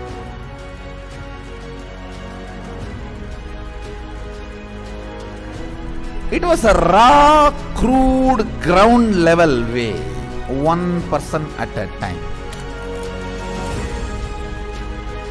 So I decided I am going to start my own way. One person at a time.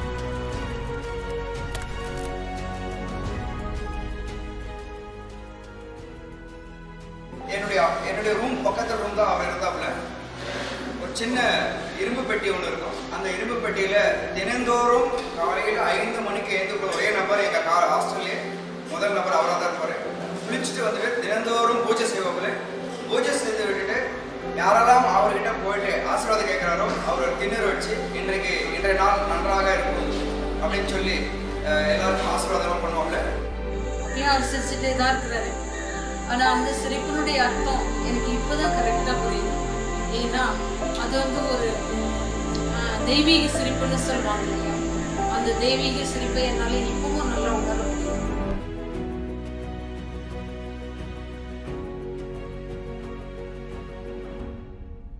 ரூம்குள்ள வந்துட்டாருன்னா ஒண்ணு சும்மாவே இருக்க மாட்டாரு, book எடுத்து படிப்பாரு, இல்ல அந்த சிலைகளுக்கான அலங்காரங்கள் பண்றது இதெல்லாம் பண்ணிட்டு இருப்பாரு. இல்லைன்னா எந்நேரம் பார்த்தாலும் ஒரு அந்த மெடிடேஷனோ இல்ல வேற ஒரு பாவ நிலையிலையோ ரூம்குள்ளேயே நடந்துட்டு இருப்பாரு. இதுக்காக ஒர்க்கையும் டிஸ்டர்ப் பண்ண மாட்டாரு. ஒர்க் டைம் வந்தா அதுல இருந்து இறங்கி வந்து உடனே வேலைக்கு போடுவாரு. வேலைக்கு போயிட்டாருன்னா அங்க சிரிச்சு பேசி ஜாலியா இருந்து அதே நேரத்தில் உன்னிப்பா கவனிக்கிறது.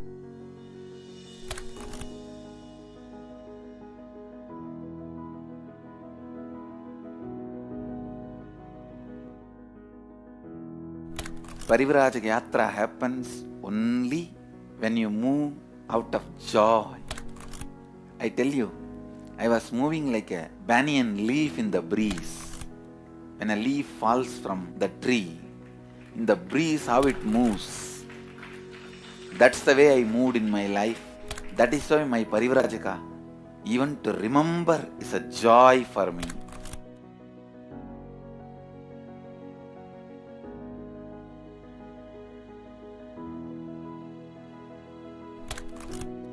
I tell you, shortest distance between 2 points is a straight line.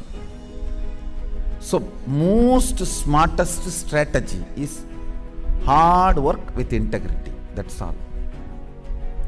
That's the most smartest strategy. I decided, let me sit and start doing, start empowering, start enriching. It's actually, that is the way I remember me even now. When I close my eyes, I don't remember me sitting in a golden throne. When I close my eyes, I only remember the boy, village boy with a stick on his shoulder, a kamandalu. Before Hindus could recognize, I have created a very powerful enlightenment ecosystem. Everywhere, spiritual awakening is happening, enlightenment is happening. People are manifesting enlightenment, manifesting powers, everything. Kailasa is reviving the enlightenment ecosystem. The Kailasa will be the place where almost million power manifestors are living and running. At least 10 million temples and monasteries, which are spiritual embassies of Paramashiva, and reviving this enlightenment, power manifesting civilization. Kailas is a place where everything related to super consciousness is revived. All the sampradaya, all the spiritual ecosystems.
Kailasa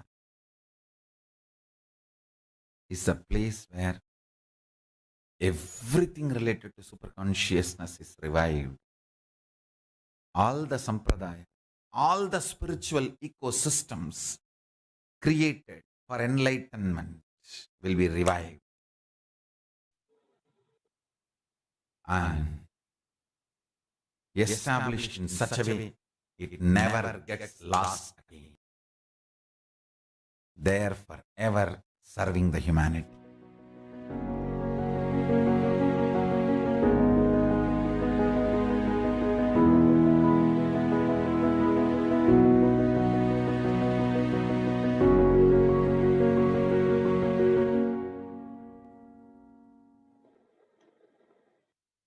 Swamiji, through Sri Kailasa's Department of Health and Sri Kailasa's Department of Human Services, and Swamiji has been proactively contributing in one of the very important field for human beings. Swamiji beautifully says, Swamiji's vision of no hungry Hindu.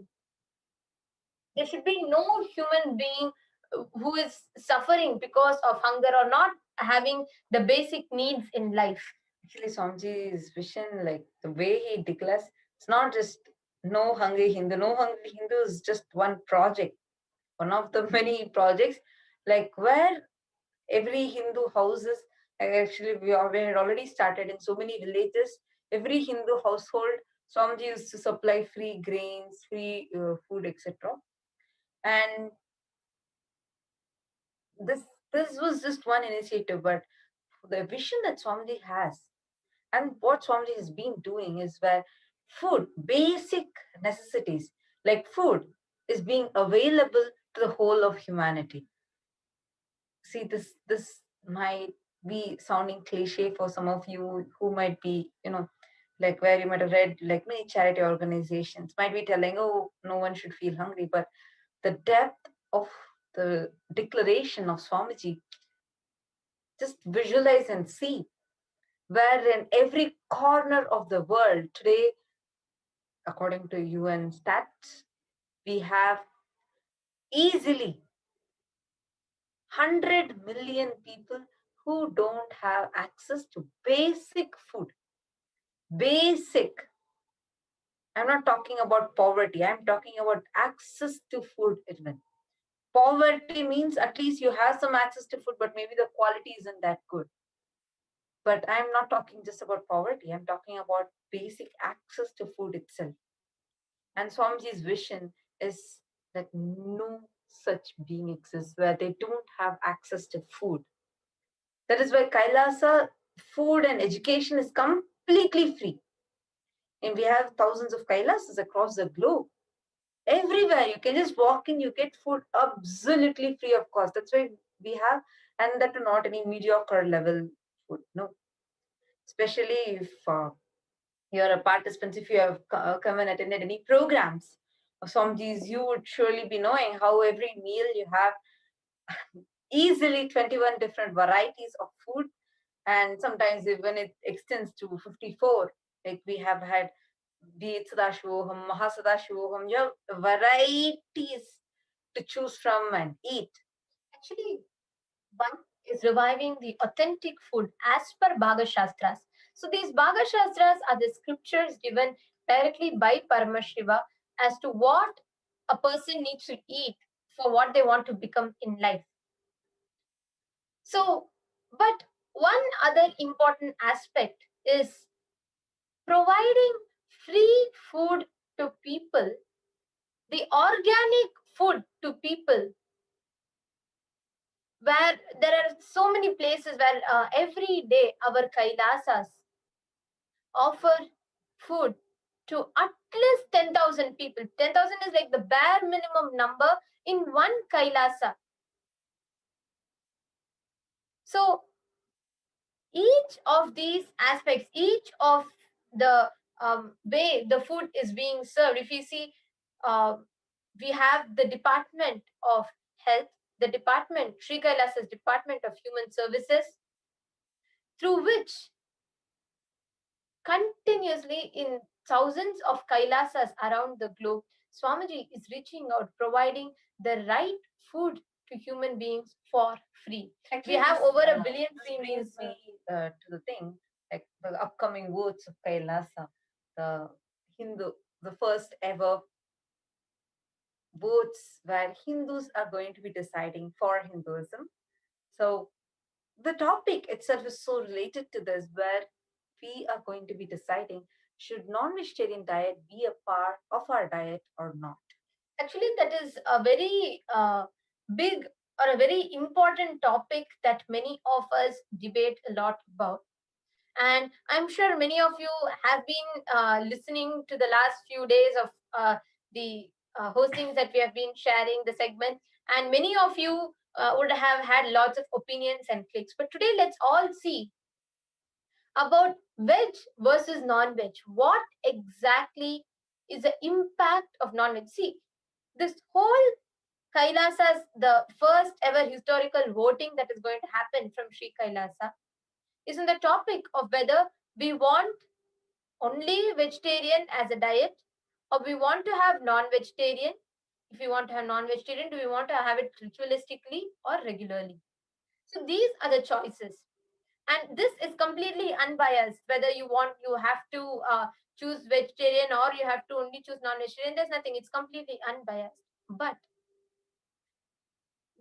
how the real voting happens is the people are empowered with the true facts, which are unbiased, true, as it is given the knowledge of the pros and cons of the decisions that they make, and the freedom to choose is given to them. So today let's all see about what this non-vegetarian, see, it's not just in the morality level where we say, oh, I should not kill an animal, I'll get sins and next birth I will be born as an animal. No, all of that is secondary. But primarily, what happens when you kill an animal? See, we need to understand non-vegetarian diet is not just violence towards animals, it is violence towards yourself. Eating the non-vegetarian food, killing animals. So one, you kill an animal for your food. That is violence towards animals. I am not even talking about that. What we are addressing is when you eat that food, it is violence towards yourself. Swamiji explains this in a very powerful way. Let's listen to that. We have this very short clipping, an excerpt from the satsang where Swamiji explains about how eating this non-vegetarian food is not just violence towards the animals, but violence towards yourself. Let's watch that video now.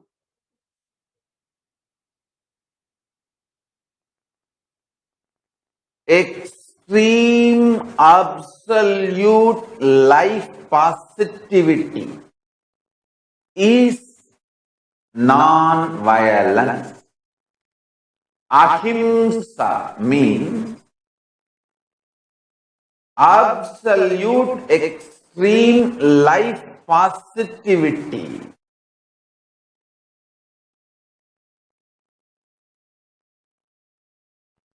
In every level.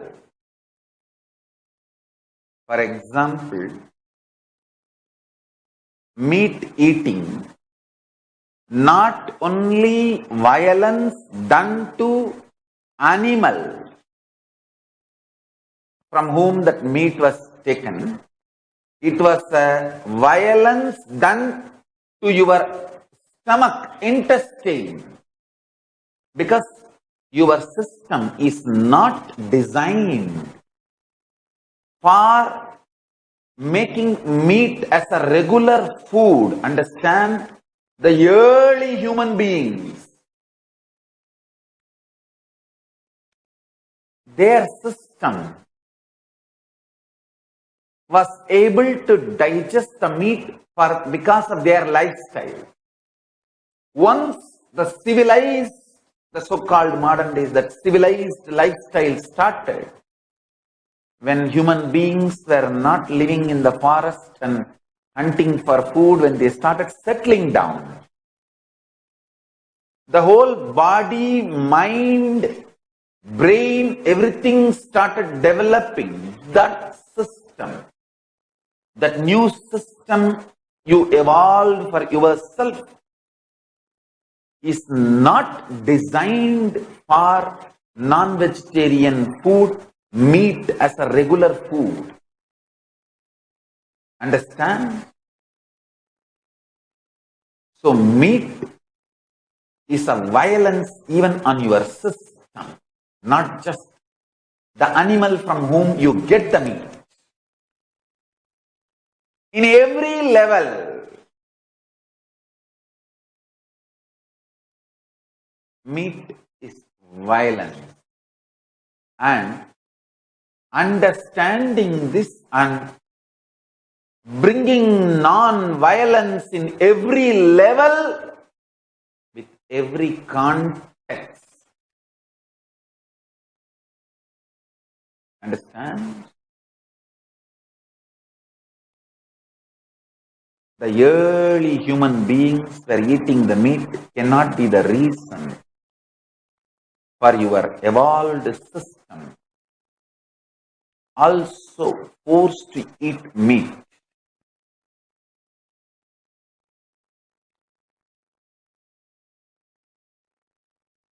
In a way, there is nothing similar between the early human beings and the modern human body, modern human beings.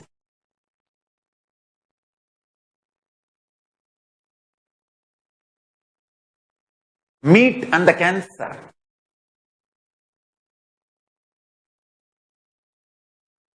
I want you to know the evidence available.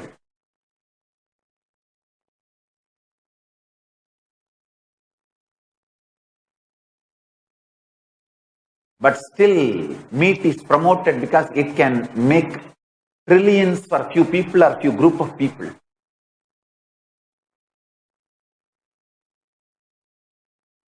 See the slide. I want all of you to download this slide, and I can also give you the source of this slide. Go and study those websites. Let your body not be the income source for somebody. Let people not make money by killing you. Understand? Allow only the industry and businesses which makes money by contributing to your life. Don't allow businesses, industries which makes money by killing you.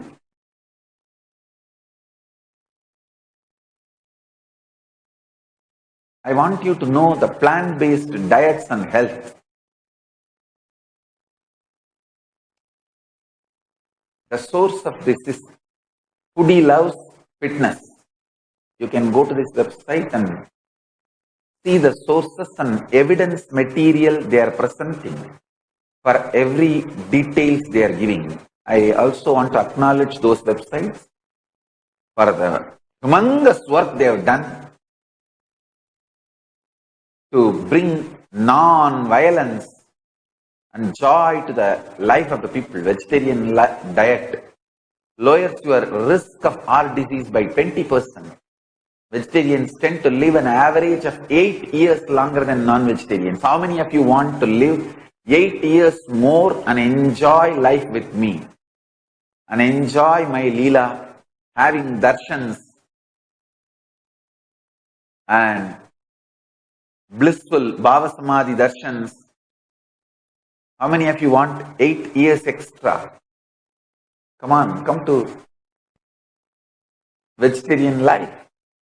The average cholesterol level of a vegetarian is 161 compared to 220 in non-vegetarians. Vegetarians have a lower risk of death related to cancers, heart problems and obesity. 50% in men, 30% in women. How many of you want 8 years more? Come back to vegetarian lifestyle. And I tell you, for this statement I may not have any evidence, but my own Atma Pramana is evidence for this statement. Soon I will provide evidence. How many of you want 50 years extra living with me, enjoying me, this whole Paramashiva Leela? Start practicing Langanam Parama Aushadam. Slowly, slowly, slowly taper down the solid food. Move more and more, just lubricating your system. Juices,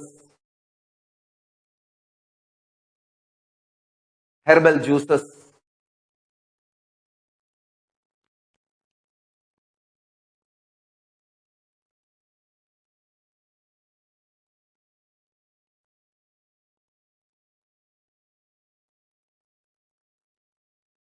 this whole Kayakalpa science is slowly tapering down without breaking the health, moving from solid food to more liquids, juices, fruit juices, then herbs, herbal juices.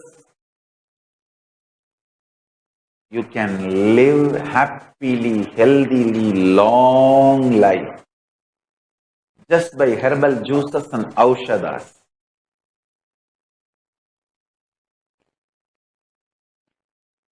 At least now start moving to vegetarian food, I tell you. Hindu knowledge system is extremely contributing and liberating. Non-violent Hindu administrative system is extremely empowering and making you free.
Like Swamiji was sharing with all of us, just the meat that we eat, let alone about killing the animals, all of that is secondary. But primarily, what does it do to you?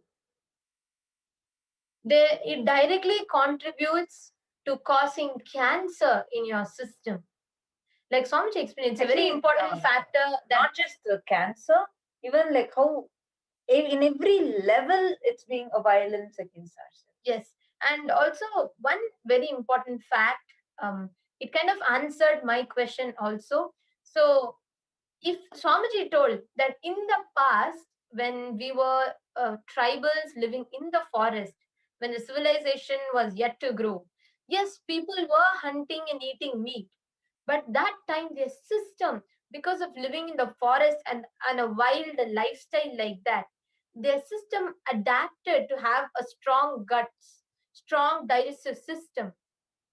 And now, later on, because we started becoming more civilized, as a modern society calls it, as we started becoming more and more civilized, more comfortable, and having a more safer ambience and more tender lifestyle, this made our system body more softer. That time they lived continuously in the forest, so even their body used to not be affected by walking on the stones, living in the wilderness.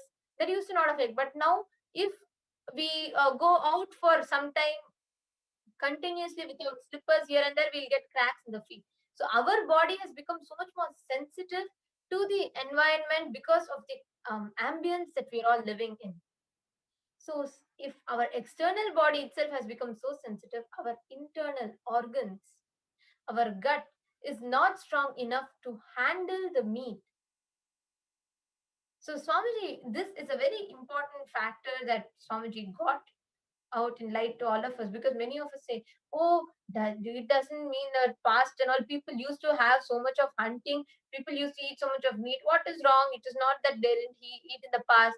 Yes, they did have, but they were living in the forest. Are you ready to go live in the forest and hunt there? Are you going to go live in the forest and live in that wilderness without your comfortable bed, your comfortable devices, just sleeping on the rocks, walking, wearing leaves? No, it's completely different. Their civilization, the way they lived, was completely different. Actually, we are open to any of your opinions, any of you. I know so many of you who are watching that have your opinions and your ideas. The way you understand this, what Swamiji is just sharing, might be unique, might be different, or you might be having some questions. You might be having some amazing insights into what we are sharing, or you might be having a completely different opinion altogether. We are open to listening to yours. You can just use the hashtag Kailasa Votes. It's Kailasa LASA, hashtag Kailasa votes, and hashtag veg or non-veg. And you can tweet your opinions, questions, whatever you are understanding, whatever you are getting as clicks or as questions, you can tweet now, and we will be seeing the Twitter, and we will be taking on live questions and having a discussion right now. All of you can take a few minutes, go to Twitter, just use these two hashtags, hashtag Kailasa votes and hashtag veg or non-veg, and tweet. And also, as you're all tweeting, each of you can post your opinions, and many of you have been posting your selfies of doing nirahara, and many of you have been proactively sharing your experiences as you are doing nirahara continuously, as you have taken up these challenges. So each of you can post any questions that you want to ask, that you want to get a response for right now. You all can post any questions that you have, whether it is about the Hindu votes, about the vegetarian, non-vegetarian, or whether it is about your nirahara, whether anything, whatever about Swamiji saying, any questions that you all have, please do let us know by tweeting your question with hashtag Nithyananda, hashtag Kailasa votes, hashtag veg or non-veg for live answers. You all can go and tweet with hashtag Kailasa votes, hashtag veg or non-veg. Actually, when talking about this particular thing, right, Swami made a powerful statement, right? Like, you become what you eat. Now, we have been vegetarians, so we haven't eaten meat or never eaten any kind of a non-vegetarian food.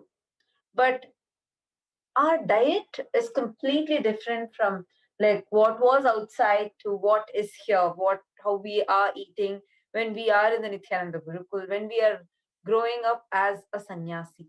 And the diet that we have is completely different. Though, yes, we are vegetarians and we have never eaten meat, but what food we eat is completely different.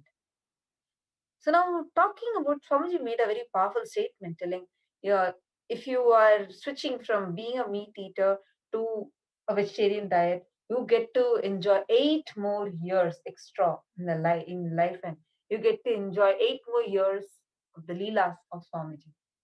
And if you are doing the taking up this Langanam Paramaushadam, means Langanam is fasting, basically like Nirahara Samyama or any fastings that you do. So Swamiji said you'll get 50 years, you'll be able to enjoy 50 years extra. Now, when talking about all these, how do you see in your experience, like when you eat the food, to how you see it as how your mood is, or how does your food affect you? Just give an example. Actually, see, one thing is many times now I can't even differentiate much, because after Somji told, my intake of food itself has reduced a lot. I used to really be like so dependent on food. I feel like constantly eating something or the other, and going and eating lots of food. But now that whole thing has completely just left my system, and I feel even if I don't eat, I feel very balanced. I have seen generally people will feel that when they have not eaten or when they are feeling low, they will want to go and dump more and more and more food inside. They'll want to go and eat a lot, and that their food, their moods will be affected a lot by the food. Actually, now I really don't see that happen in me at all. Like, what I am or how I am responding is not based on the intake of food. And I mean, at least I'm not able to see that the food affects how I am being, like that. But eating organically, eating the diet that Swamiji has told, is bringing so much of health to the whole body. Now, actually, I have been eating food. It's not like I've stopped eating and I'm completely in Nirahara. But still, my body is not going through that weight gain or fat, or that whole thing is not happening because of the right diet that Swamiji has told, the Bhaga Shastra food. And also, one more thing is, Swamiji's one other global initiative is Sri Kailasa's Uniting Nations. And Sri Kailasa's Uniting Nations for Hunger-Free World has continuously been healing people by offering this right food. Like I shared with you all, the diet that we have, whether in the Gurukul, I will see that there'll be so much, maybe the food will be very nice, so I'll go and eat more, whatever. But that does not affect the body.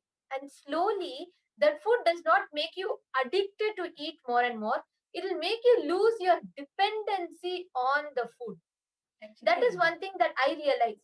And through this Sri Kailasa's Uniting Nations for Hunger-Free World, I can see that proactively this is precisely what has been happening.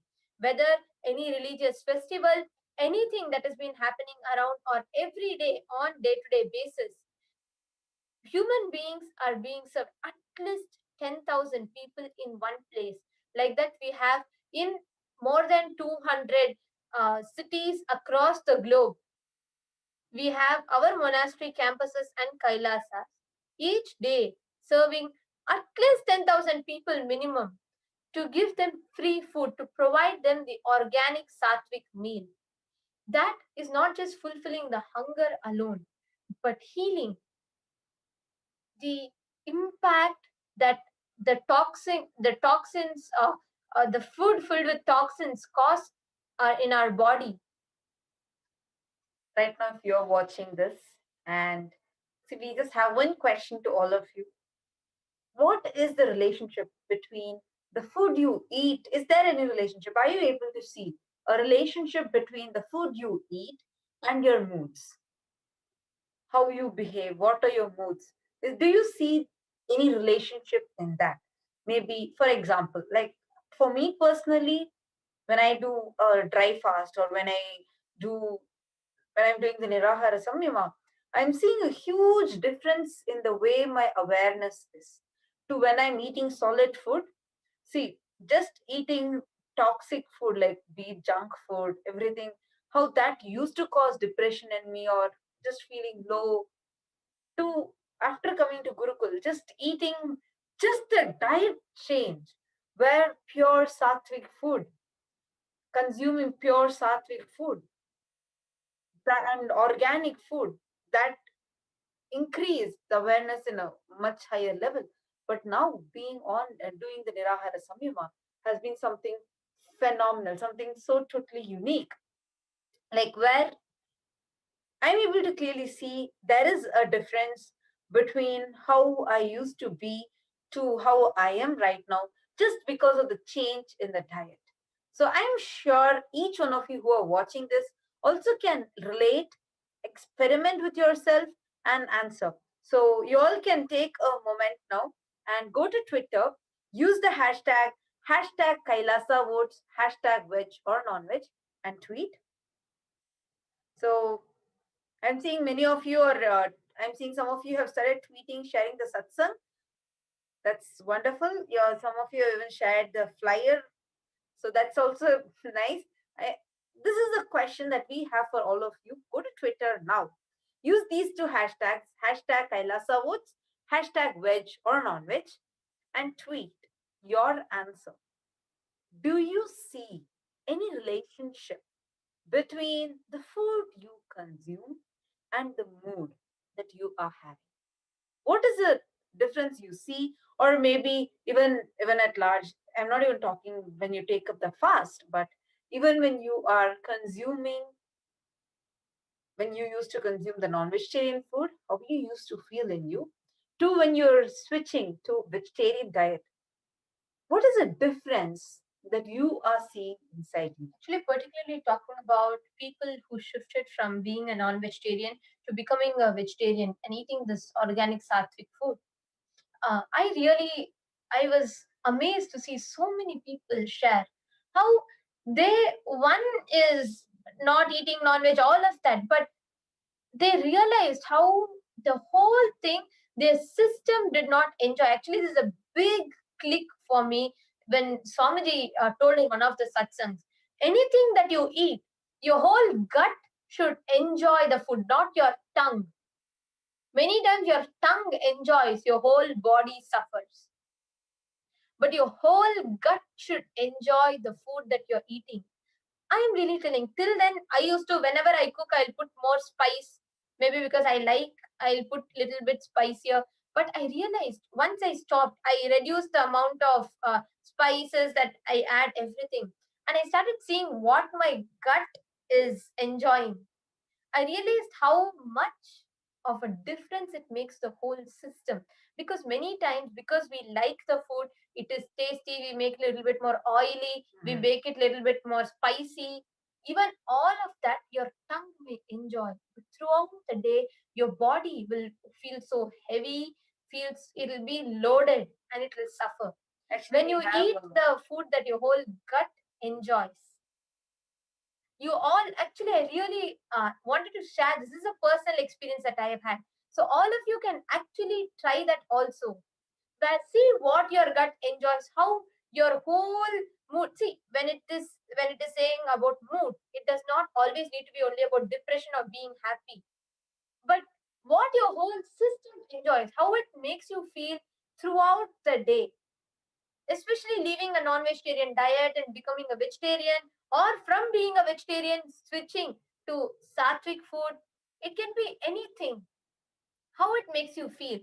Please go to Twitter and make sure you're tweeting it with the hashtag Kailasa votes, hashtag veg or non-veg. We have this was tweeted. One thing I can share on Nirahara, you experience yourself in a different way. You become actually much more active. That's very true. You are more aware and alive for more number of waking hours and more joyful, more number of hours in the day. Actually, you feel much more free. That's very true.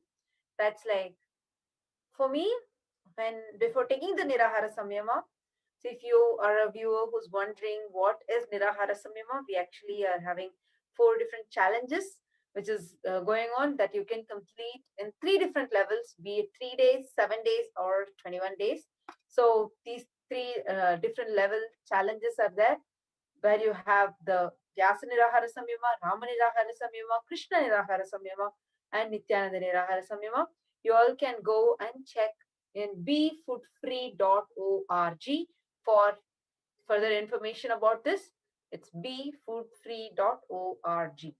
So coming back to the discussion that we are having, and any of you, whatever you are understanding about this, just take a moment, go to Twitter, use the hashtag Kailasa votes and hashtag veg or non-veg. The only question that we have for you is there any relationship that you are seeing between the food you eat and the moods that you're in? So for me personally, like as this was sharing on Twitter, yes, I see a huge difference when I do Nirahara Samyama, where I only go on liquid fasting. I feel so active throughout the day. My whole system feels so much more lighter, and I feel so fresh and like more energetic actually. So we have another person, Coexist Wellness Center. Okay, my feeling and sensitivity to the collective has increased 200%. Example, I had these thoughts of this exact conversation before it happened. Wow, wow, so happy to know that. Hashtag Kailasa votes and hashtag veg or non-veg. So nice. I'm sorry, I don't know your name. So the Twitter ID says Coexist Wellness Center. I'm so happy that the switch in the diet has been. So what is the diet that you use? Like, what is it? Are you doing Nirahara Samyama? Or what is it that when you switch that you're able to see that you are being, your sensitivity has increased 200%? Actually, also I've seen many people will tell, oh, maybe if I'm not eating, I'll feel weak, so powerless the whole day. My mood will be off. I'll constantly be thinking about. That's a big question I had also, because I used to see some very thin people, already thin. They will say, I will take up Nirahara. Initially, when I was very new, I used to think, how is it possible when old people take up Nirahara, and how will their body balance? It's not like you're going and you're stopping to give the food to your body. You're only taking juices. But I have always seen I saw one of the sannyasis who has done Nirahara for almost 2 years. lift weight for 3 times his weight. What his body weight was, 3 times more than that. And that was like, that was like a big, that shattered all the doubts that I had. Because many of us think, oh, I'll feel so weak. When this shared, I remembered that doing Nirahara, it makes you active, yes. It makes you so alive. It makes you feel like you have a longer day, so much time. All of that one. And along with that, it makes you so much more healthier. Like, it makes you give so much of health to you. I never thought stopping to eat food will give you health. That's the biggest myth. That when anyone, especially if you're not well, everyone, we will say, oh, if someone is really concerned about me, they'll give me more food. If someone is Food is always associated to love. yeah, and you're always, when you're unhealthy, they'll say, oh, you look so weak, eat more, eat more, eat more solid, eat more solid. That is constantly told to us. But only after Swamiji introduced this Nirahara Samyama, I saw that people who did Nirahara actually had beautiful health benefits. And we have more people who have tweeted. So we have a tweet from Spread Your Wings. So wait, before that, Coexist Wellness Center. So what you had tweeted, this is my question to you. What is a diet that you did? So you saw the switch. And Spread Your Wings has tweeted. So the Twitter ID says Spread Your Wings. When I eat little or fast, organic vegan food, my thought process reduces a lot, especially during fasting. Sometimes when feeling bored or empty, I feel the urge to eat. This is almost gone for me now, though. Sometimes comes only. That's wonderful. I actually can very well resonate with what you're sharing, because when you feel low, I always used to snack. I had the habit of snacking, thinking, okay, when I'm feeling bored or anything, just go snack, just go eat something, just to feel something. Like, I used to try thinking, I always thought actually, I go eat some snacks, maybe I feel better. It was not any conscious decision that I took or anything, but that's how it was. That's how I was. Doing the Nirahara Samyama, my God, that just changed completely. And that's a beautiful thing. And I'm so happy to know that the thoughts have reduced. That is a very good realization. And that means your sensitivity and your awareness to multiple things itself have increased, because nobody observes the number of thoughts or anything during this time. We have Ma Prema Rupa. Who else wants reverse age? I'm doing Nirahara Samyama, and do you? So hashtag veg or non-veg, hashtag Kailasa Oats. And she has also shared the befoodfree.org. So cool that you are also in the challenge. I'm also doing the Nithyananda Nirahara Samyama. We had the challenge for four different Nirahara Samyamas and 3 levels. 3 days, 7 days, and 21 days. So any one of you want to choose any of these can choose. And you have to complete the challenge by October 25th. So if you complete it by October 25th successfully, get ready for some exciting gift directly from Kailasa. So next we have Spread Your Wings, who was tweeted again. First time doing fast and first days of Nirahara, I felt a little tired. But after body got used to it, I became so alive, aware, and conscious. Hashtag Kailasa Votes and hashtag Actually, Spread Your Wings. Oh, that's the name. So I just wanted to tell you that few days that you feel, the first few days you feel like, oh God, I'm not eating. There's nothing to chew. I have seen that when few days of when I have done liquid fasting or water fasting or dry fasting or whatever, I realized that we'll have a necessity to wanting to eat, chew something, just to feel that in the mouth, just to feel that I'm eating something.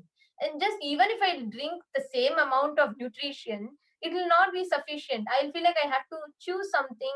And I remember when there were a few days I tried to start my liquid fast.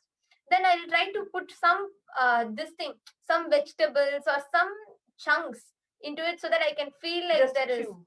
there's something solid entering my body.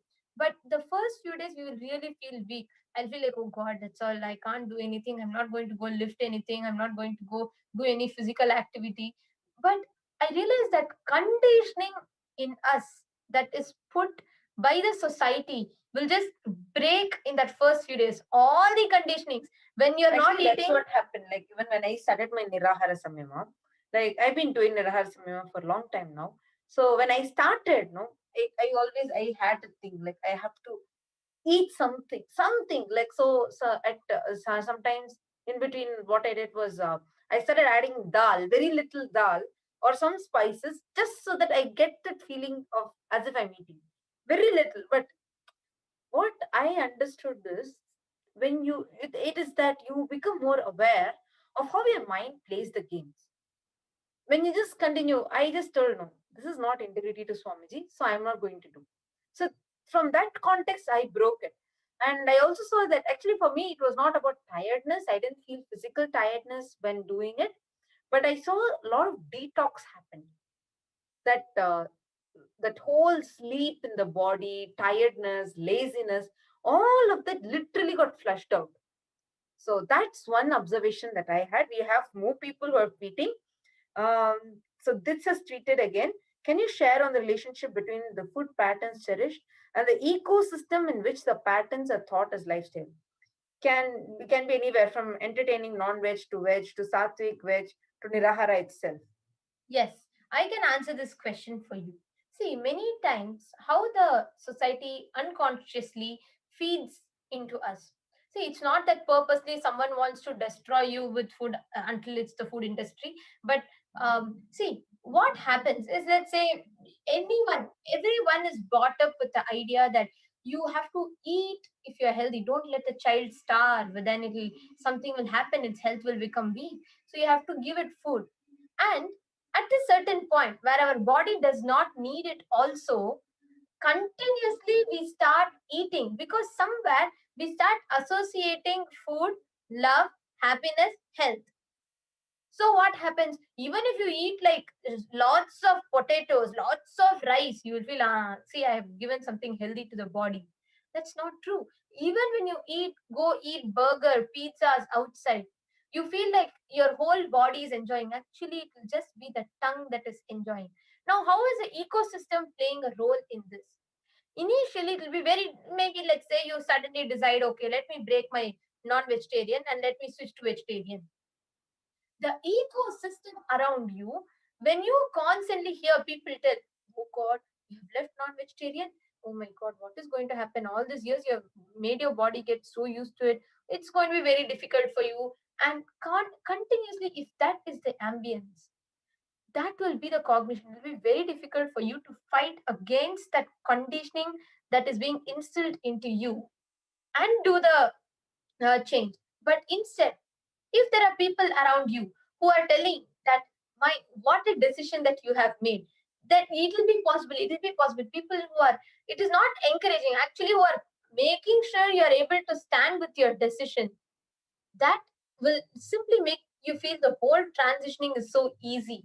Actually, that is why this Be Food Free, that community that is there, it will make you feel like it's not just me alone. There are thousands of us who have given up this and who will be able to break it. So that ecosystem will play a big major role in how your diet is and what your intake is also. We have a lot more people who have tweeted. So we have UN for Animal Rights.org has tweeted, are you ready for the challenge? Sign up at befoodfree.org. Nominate 5 friends for this challenge. Hashtag Kailasa votes and hashtag veg or non-veg. And Hema Maharani, so she Kailasa's Maharani Devi, she has tweeted, I never thought I would get used to the taste of neem and haritaki. Now it's been a daily part of my life and I enjoy being on liquid diet. That's so cool. The switching. Hema Maharani, I'm happy that you have taken up liquid diet. Then Tarun Sharmaya, Nithyananda Maya, so happy to know that even you are listening to this and you have also tweeted. Tarun Sharma Gunasiyaya, my whole family switched to vegetarian lifestyle after inner awakening. 4 years already, never looked back, feeling much better. Hashtag Kailasa votes, hashtag veg or non-veg. See, that's so beautiful that first the shift. Understand then Tarun Sharma here, since you have made the switch, Swamiji has told you're going to have 8 extra years where you are going to get to enjoy Swamiji. You're going to get to enjoy his Leelas. So you have an additional reason now to feel blessed that you are having now, your whole family is now having 8 extra years. Actually, no, just to answer this, you had tweeted asking about a question about how ecosystem plays a role. One thing I had to share with you is like how in a weight loss plan, usually they suggest don't go and don't stack up the snacks in front of you, switch like change the color of your plate, change what are the items that is kept in your shelf. These are all like minor items, but unfortunately even when you go to the store to buy healthy items, it's so difficult for you to procure them. But an ecosystem, like when it comes to a place like, let's say, Adi Kailash, where the Kailasa, where it's completely wherever you see, even if you feel like, okay, I don't want to continue this fast, I just want to go and eat something, the option that you fall into itself will be organic food, sattvic diet. So even if your mind is trying to play games, your ecosystem will be hand holding you and supporting you. We have so many more tweets. Madan Ayya has tweeted, Madan Nithyananda Ayya, being a vegetarian, I have also noticed my body reacts differently if I eat Western vegetarian meals versus Bhaga Shastra vegetarian meals. Wow. That's a very, if you're able to find a difference in that, that means your awareness and sensitivity has become beautiful. Yeah? My body is much lighter and eating Bhaga Shastra style meals. Wonderful. And he has used the hashtag Kailasavos and hashtag veg or non-veg. Madan Nithyananda, I also saw your selfies that you're continuously doing the Nithyananda Nirahara Samyama. So awesome. You can do it, and we can do it till October 25th on Vijayadasami. That let's get ready, because I know many of us are doing it. This challenge is so exciting. Now, in a few more minutes, we are going to be having the Nithyananda Satsang, the special live darshan of Swamiji starting. Just before we enter into that, I request all of you to quickly take a few minutes and go and share this video into as many platforms as possible. We are on Facebook. We have so many pages. And the main page is the HDH Nithyananda Paramashivam, Kailasa's HDH Nithyananda Paramashivam. And you can go and share the live video from that to all your friends, share it on your timeline, share it on all the pages, groups, everything. And if you're watching us on Twitter, just retweet it and go tag all your friends and tweet it to them. If you're watching us on YouTube right now, understand in just a few more moments, we are going to be having the live darshan of the avatar. So take a few minutes quickly, just copy this link and share it on your WhatsApp to all your friends, all the groups that you're part of. Invite as many people as possible. You can share this on Facebook, share this to as many people as possible. Just take a few moments and do this now, because your share might really go to someone who's really, really in need of it. You just become a tool. It's like you become Krishna's flute, so that music of Krishna can reach the world. Like that you can become the channel of Swamiji, through which Swamiji, his whole Leela, the entire divine message that he wants to give, can reach the world. So take a few moments and go and share it. Now, let's get ready for the avatar's darshan. Please sit straight. Sit. Let's prepare ourselves with a small meditation. Sit with your head, neck, and spine in a straight line. Close your eyes. Breathe in and breathe out deeply and slowly. Start chanting the Mahavakya. Get your entire inner space to space of listening and start chanting the Mahavakya. Om Nithyananda Paramashivoham.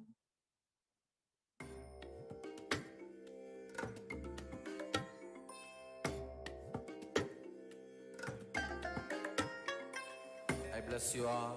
Let you all open all your three eyes and manifest the powers of Mahasadashiva. Om Nithyananda